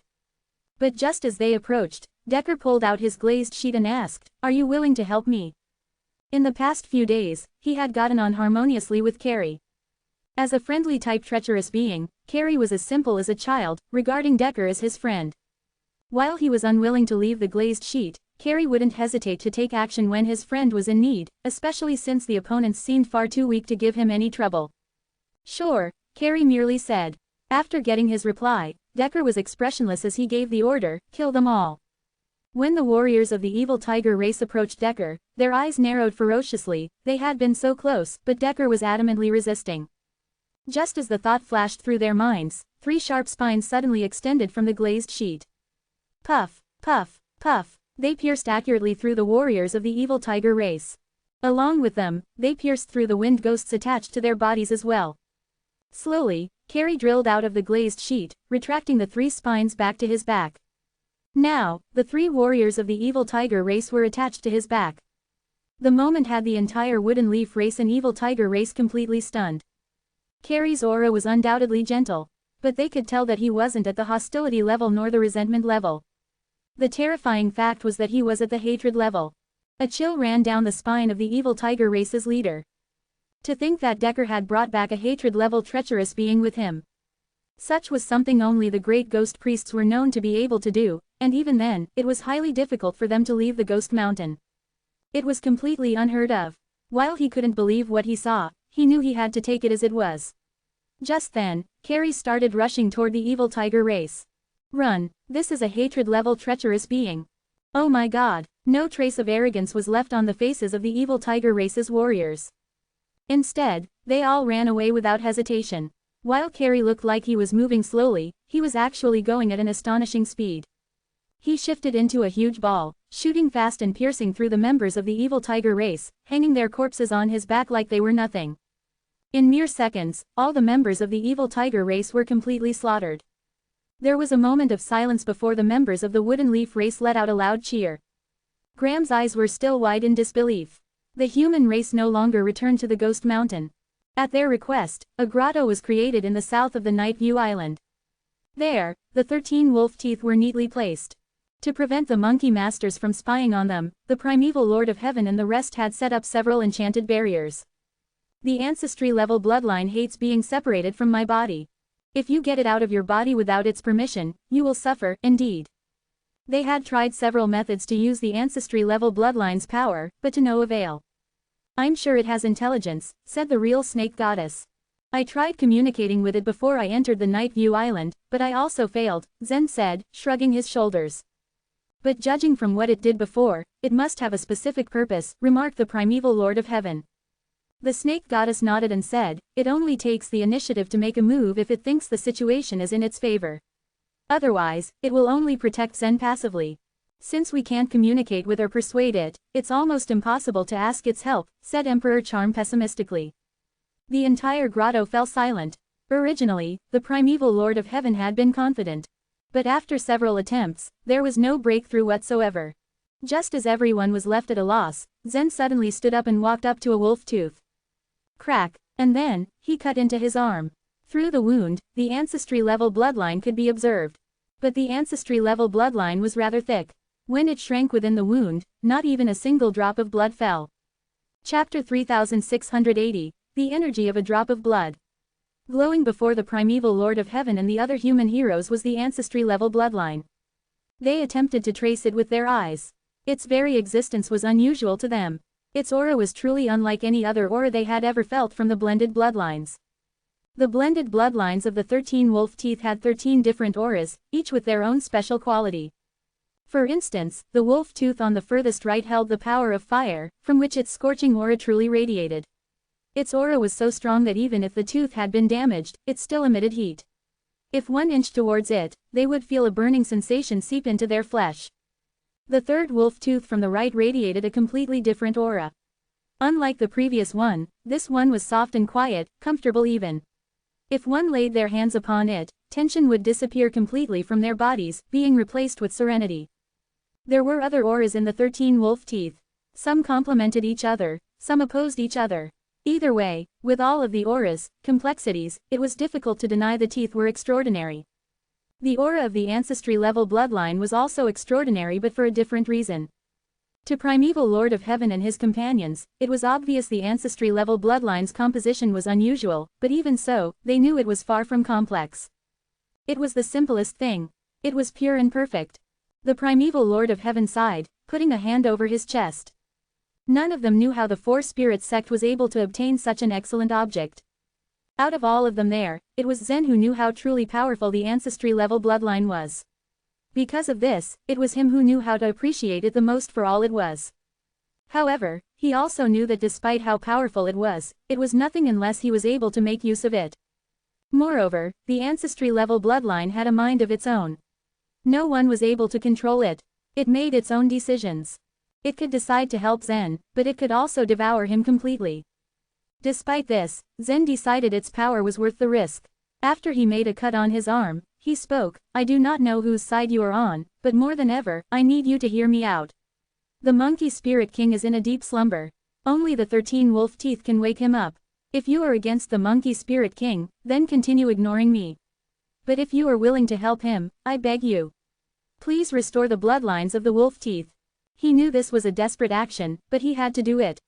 Knowing no one was able to force the ancestry-level bloodline into doing any course of action, he called onto it directly, telling it the problem they were facing. This was the most he could do to persuade it into taking their side. A few of the human heroes looked at Zen with a mixture of wonder and pity on their faces. What he was doing was so out of character. For them, it was inconceivable to see Zen talk to his own bloodline and try to ask it to do something. Of course, Zen felt frustrated about this. Moreover, with the lack of response from the ancestry-level bloodline, he was beginning to lose hope. But a few seconds later, to his surprise, he felt something trickling down his arm. He looked down and saw a drop of blood leaving his wound. It was the ancestry-level bloodline. Zen's eyes widened. He could not believe what he was seeing in front of him. Since he had fused with it, this was the first time it had listened to him and left his body. It submitted to his request. Yes, Zen cheered, holding his arm as he stood up in excitement. Da! The others all heard and looked at the source of the sound. To everyone's surprise, it was the drop of blood. They knew how it would look, but no one was aware of how it weighed. Surprisingly enough, it was extremely heavy. It was only the size of a soybean, but it was so weighty that it fell to the ground with a loud thud, calling everyone's attention. After a few seconds, the drop of blood that fell to the ground rolled towards the nearest wolf tooth. It climbed right on top of it and seeped into it until it could no longer be seen. After a few seconds, the wolf tooth's once dull aura began to revitalize. Like an old man returning to his youth, the wolf tooth gained its strength back. The holes that once covered the tooth were filled. The cracks that were once there were suddenly gone. Its once gray color was replaced with a soft pearl. And its glow began to grow brighter and brighter. It was finally alive, and it was making itself known. Its impressive aura was reaching lengths far beyond it, filling the cave. It made it nearly impossible for the human heroes to breathe. Is this the wolf-tooth's true form? The real Foxy asked, astonishment evident in his tone. This is what the monkey spirit king needs. The primeval lord of heaven exclaimed. He had studied the wolf teeth for years. The stories he read and the people he discussed them with would speak of their tremendous power, but he secretly thought that the wolf teeth were too weak to awaken the sleeping monkey spirit king. It was not until now, having seen the wolf tooth in its true form of vitality, did the primeval lord of heaven realize it was truly full of power. It was so strong and powerful that its aura penetrated through the enchanted barriers of the cave. Even Tirog, Hagar and Nerus, who remained outside of the cave to guard it from unwanted visitors, felt its aura. Truth be told, when they agreed to the primeval Lord of Heaven's request, they did not have much hope in their hearts that they would succeed. They did it out of their sheer loyalty to the monkey spirit king. Tirog, having felt the revitalized aura of the wolf tooth, began to wear expressions of incredulity on his face. These humans, he said, shaking his head in disbelief. Have they really repaired the wolf tooth? Are they really able to fix them? He continued. He felt the excitement rush through his veins. Before his mind could even think about it, his feet were already moving, rushing inside of the cave. Bang! He had just passed through one of the enchanted barriers outside the cave. There were several more ahead of him. With his exceptional strength, he knew he would be able to pass through all of them without a sweat. But then, he remembered the promise he had made to the primeval Lord of Heaven. After they built the cave, the primeval Lord of Heaven had made them promise that no matter what would happen, they would not enter the cave and pry into the process of awakening the monkey spirit king. And they agreed. So Tirog, despite his curiosity and excitement, resisted the urge to break through the enchanted barriers and see the wolf tooth for himself. Instead, he fell on his knees and offered a silent wish. He said, "Humans, I do not care what method you use. Please do your best to restore the rest of the wolf teeth." Little did Tirog know that as he was doing this, the drop of blood, which entered into the first wolf tooth, moved into the second wolf tooth. The magic that happened with the first one also happened with the second one. Its dents were fixed, it gained its color, and it glowed even brighter. The drop of blood then rolled into the third wolf tooth, the fourth one, and then the fifth one. It went on and on. Tirog was shocked to feel the waves of auras one after the other. The human heroes inside the cave felt the same way. Before this, none of them knew how many drops were needed from the ancestry-level bloodline in order to restore the 13 wolf teeth. All of them suspected it would take a large amount to fix something so broken. But the reality was something they did not even consider. Only a single drop of blood was needed to restore all of the wolf teeth. Soon enough, it repaired all of them. The 13 wolf teeth glowed, and their merged aura was more powerful than ever. As soon as the drop of blood restored all of the teeth, it climbed up Zen's arm. It went directly towards his wound and entered it, sending off the same stream of energy it had given the wolf teeth to his arm. A few seconds later, the long wound on Zen's arm was fading into clear and smooth skin. The drop of blood healed his wound so quickly. It was as if nothing ever happened to it. This bloodline, the real Chiyu trailed. It is so amazing, I really have no words for it, he continued, his eyebrows still furrowed in disbelief. The primeval Lord of Heaven approached Zen, putting a hand over his shoulder. "Everyone," he said, calling all of their attention. "Because of Zen, we were able to accomplish the impossible. Let us hope that this luck goes on until the end of our journey." By no means was doing what they had just done an easy task, and by no means what they were yet to do was easy as well. However, with this success, they began to feel hopeful. What they were previously worried about was how to deceive the monkey spirit king.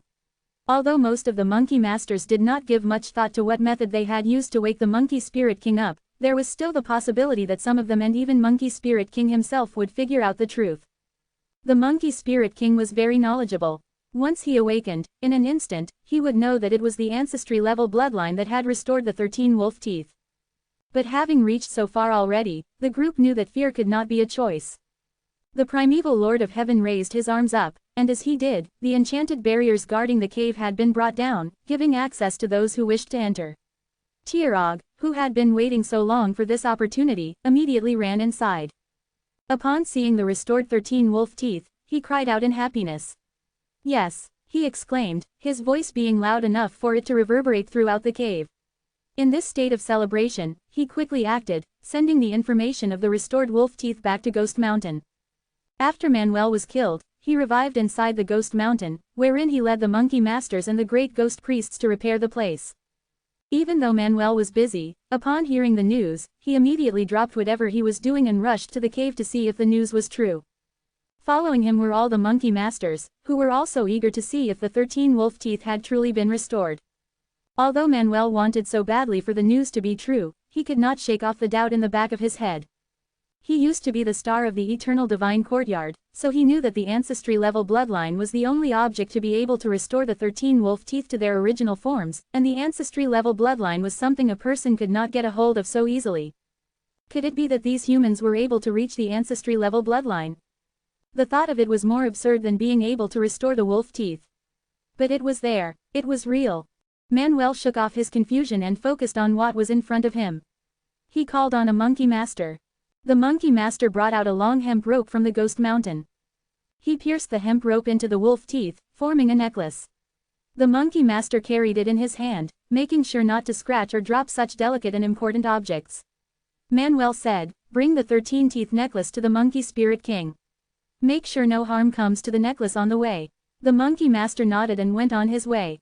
All of the monkey masters went to the sleeping monkey spirit king, making sure the 13-teeth necklace was safe and used by the one who needed it the most. When they arrived, none of them dared to be too close to the monkey spirit king. They all knew he had just undergone a traumatic crisis. He was only experiencing the world in his dreams, but his dreams convoluted his reality, making his actions unpredictable. They did not know how he would react to them, so they took caution. They knew the monkey spirit king might attack if he sensed there was something wrong. Swoosh! With a quick yet careful flick of a wrist, the monkey master carrying the 13-teeth necklace was able to drop it onto the monkey spirit king's neck. Being asleep and deep in a restless dream, the monkey spirit king was not able to see what had been placed upon him, but he was able to feel it. He felt the additional weight that had been placed upon his neck, and it took up its own form in his dream. In the darkness of his sleep, he saw something glowing from the corner of his vision. It was the 13-teeth necklace, and it had just arrived in his world of dream.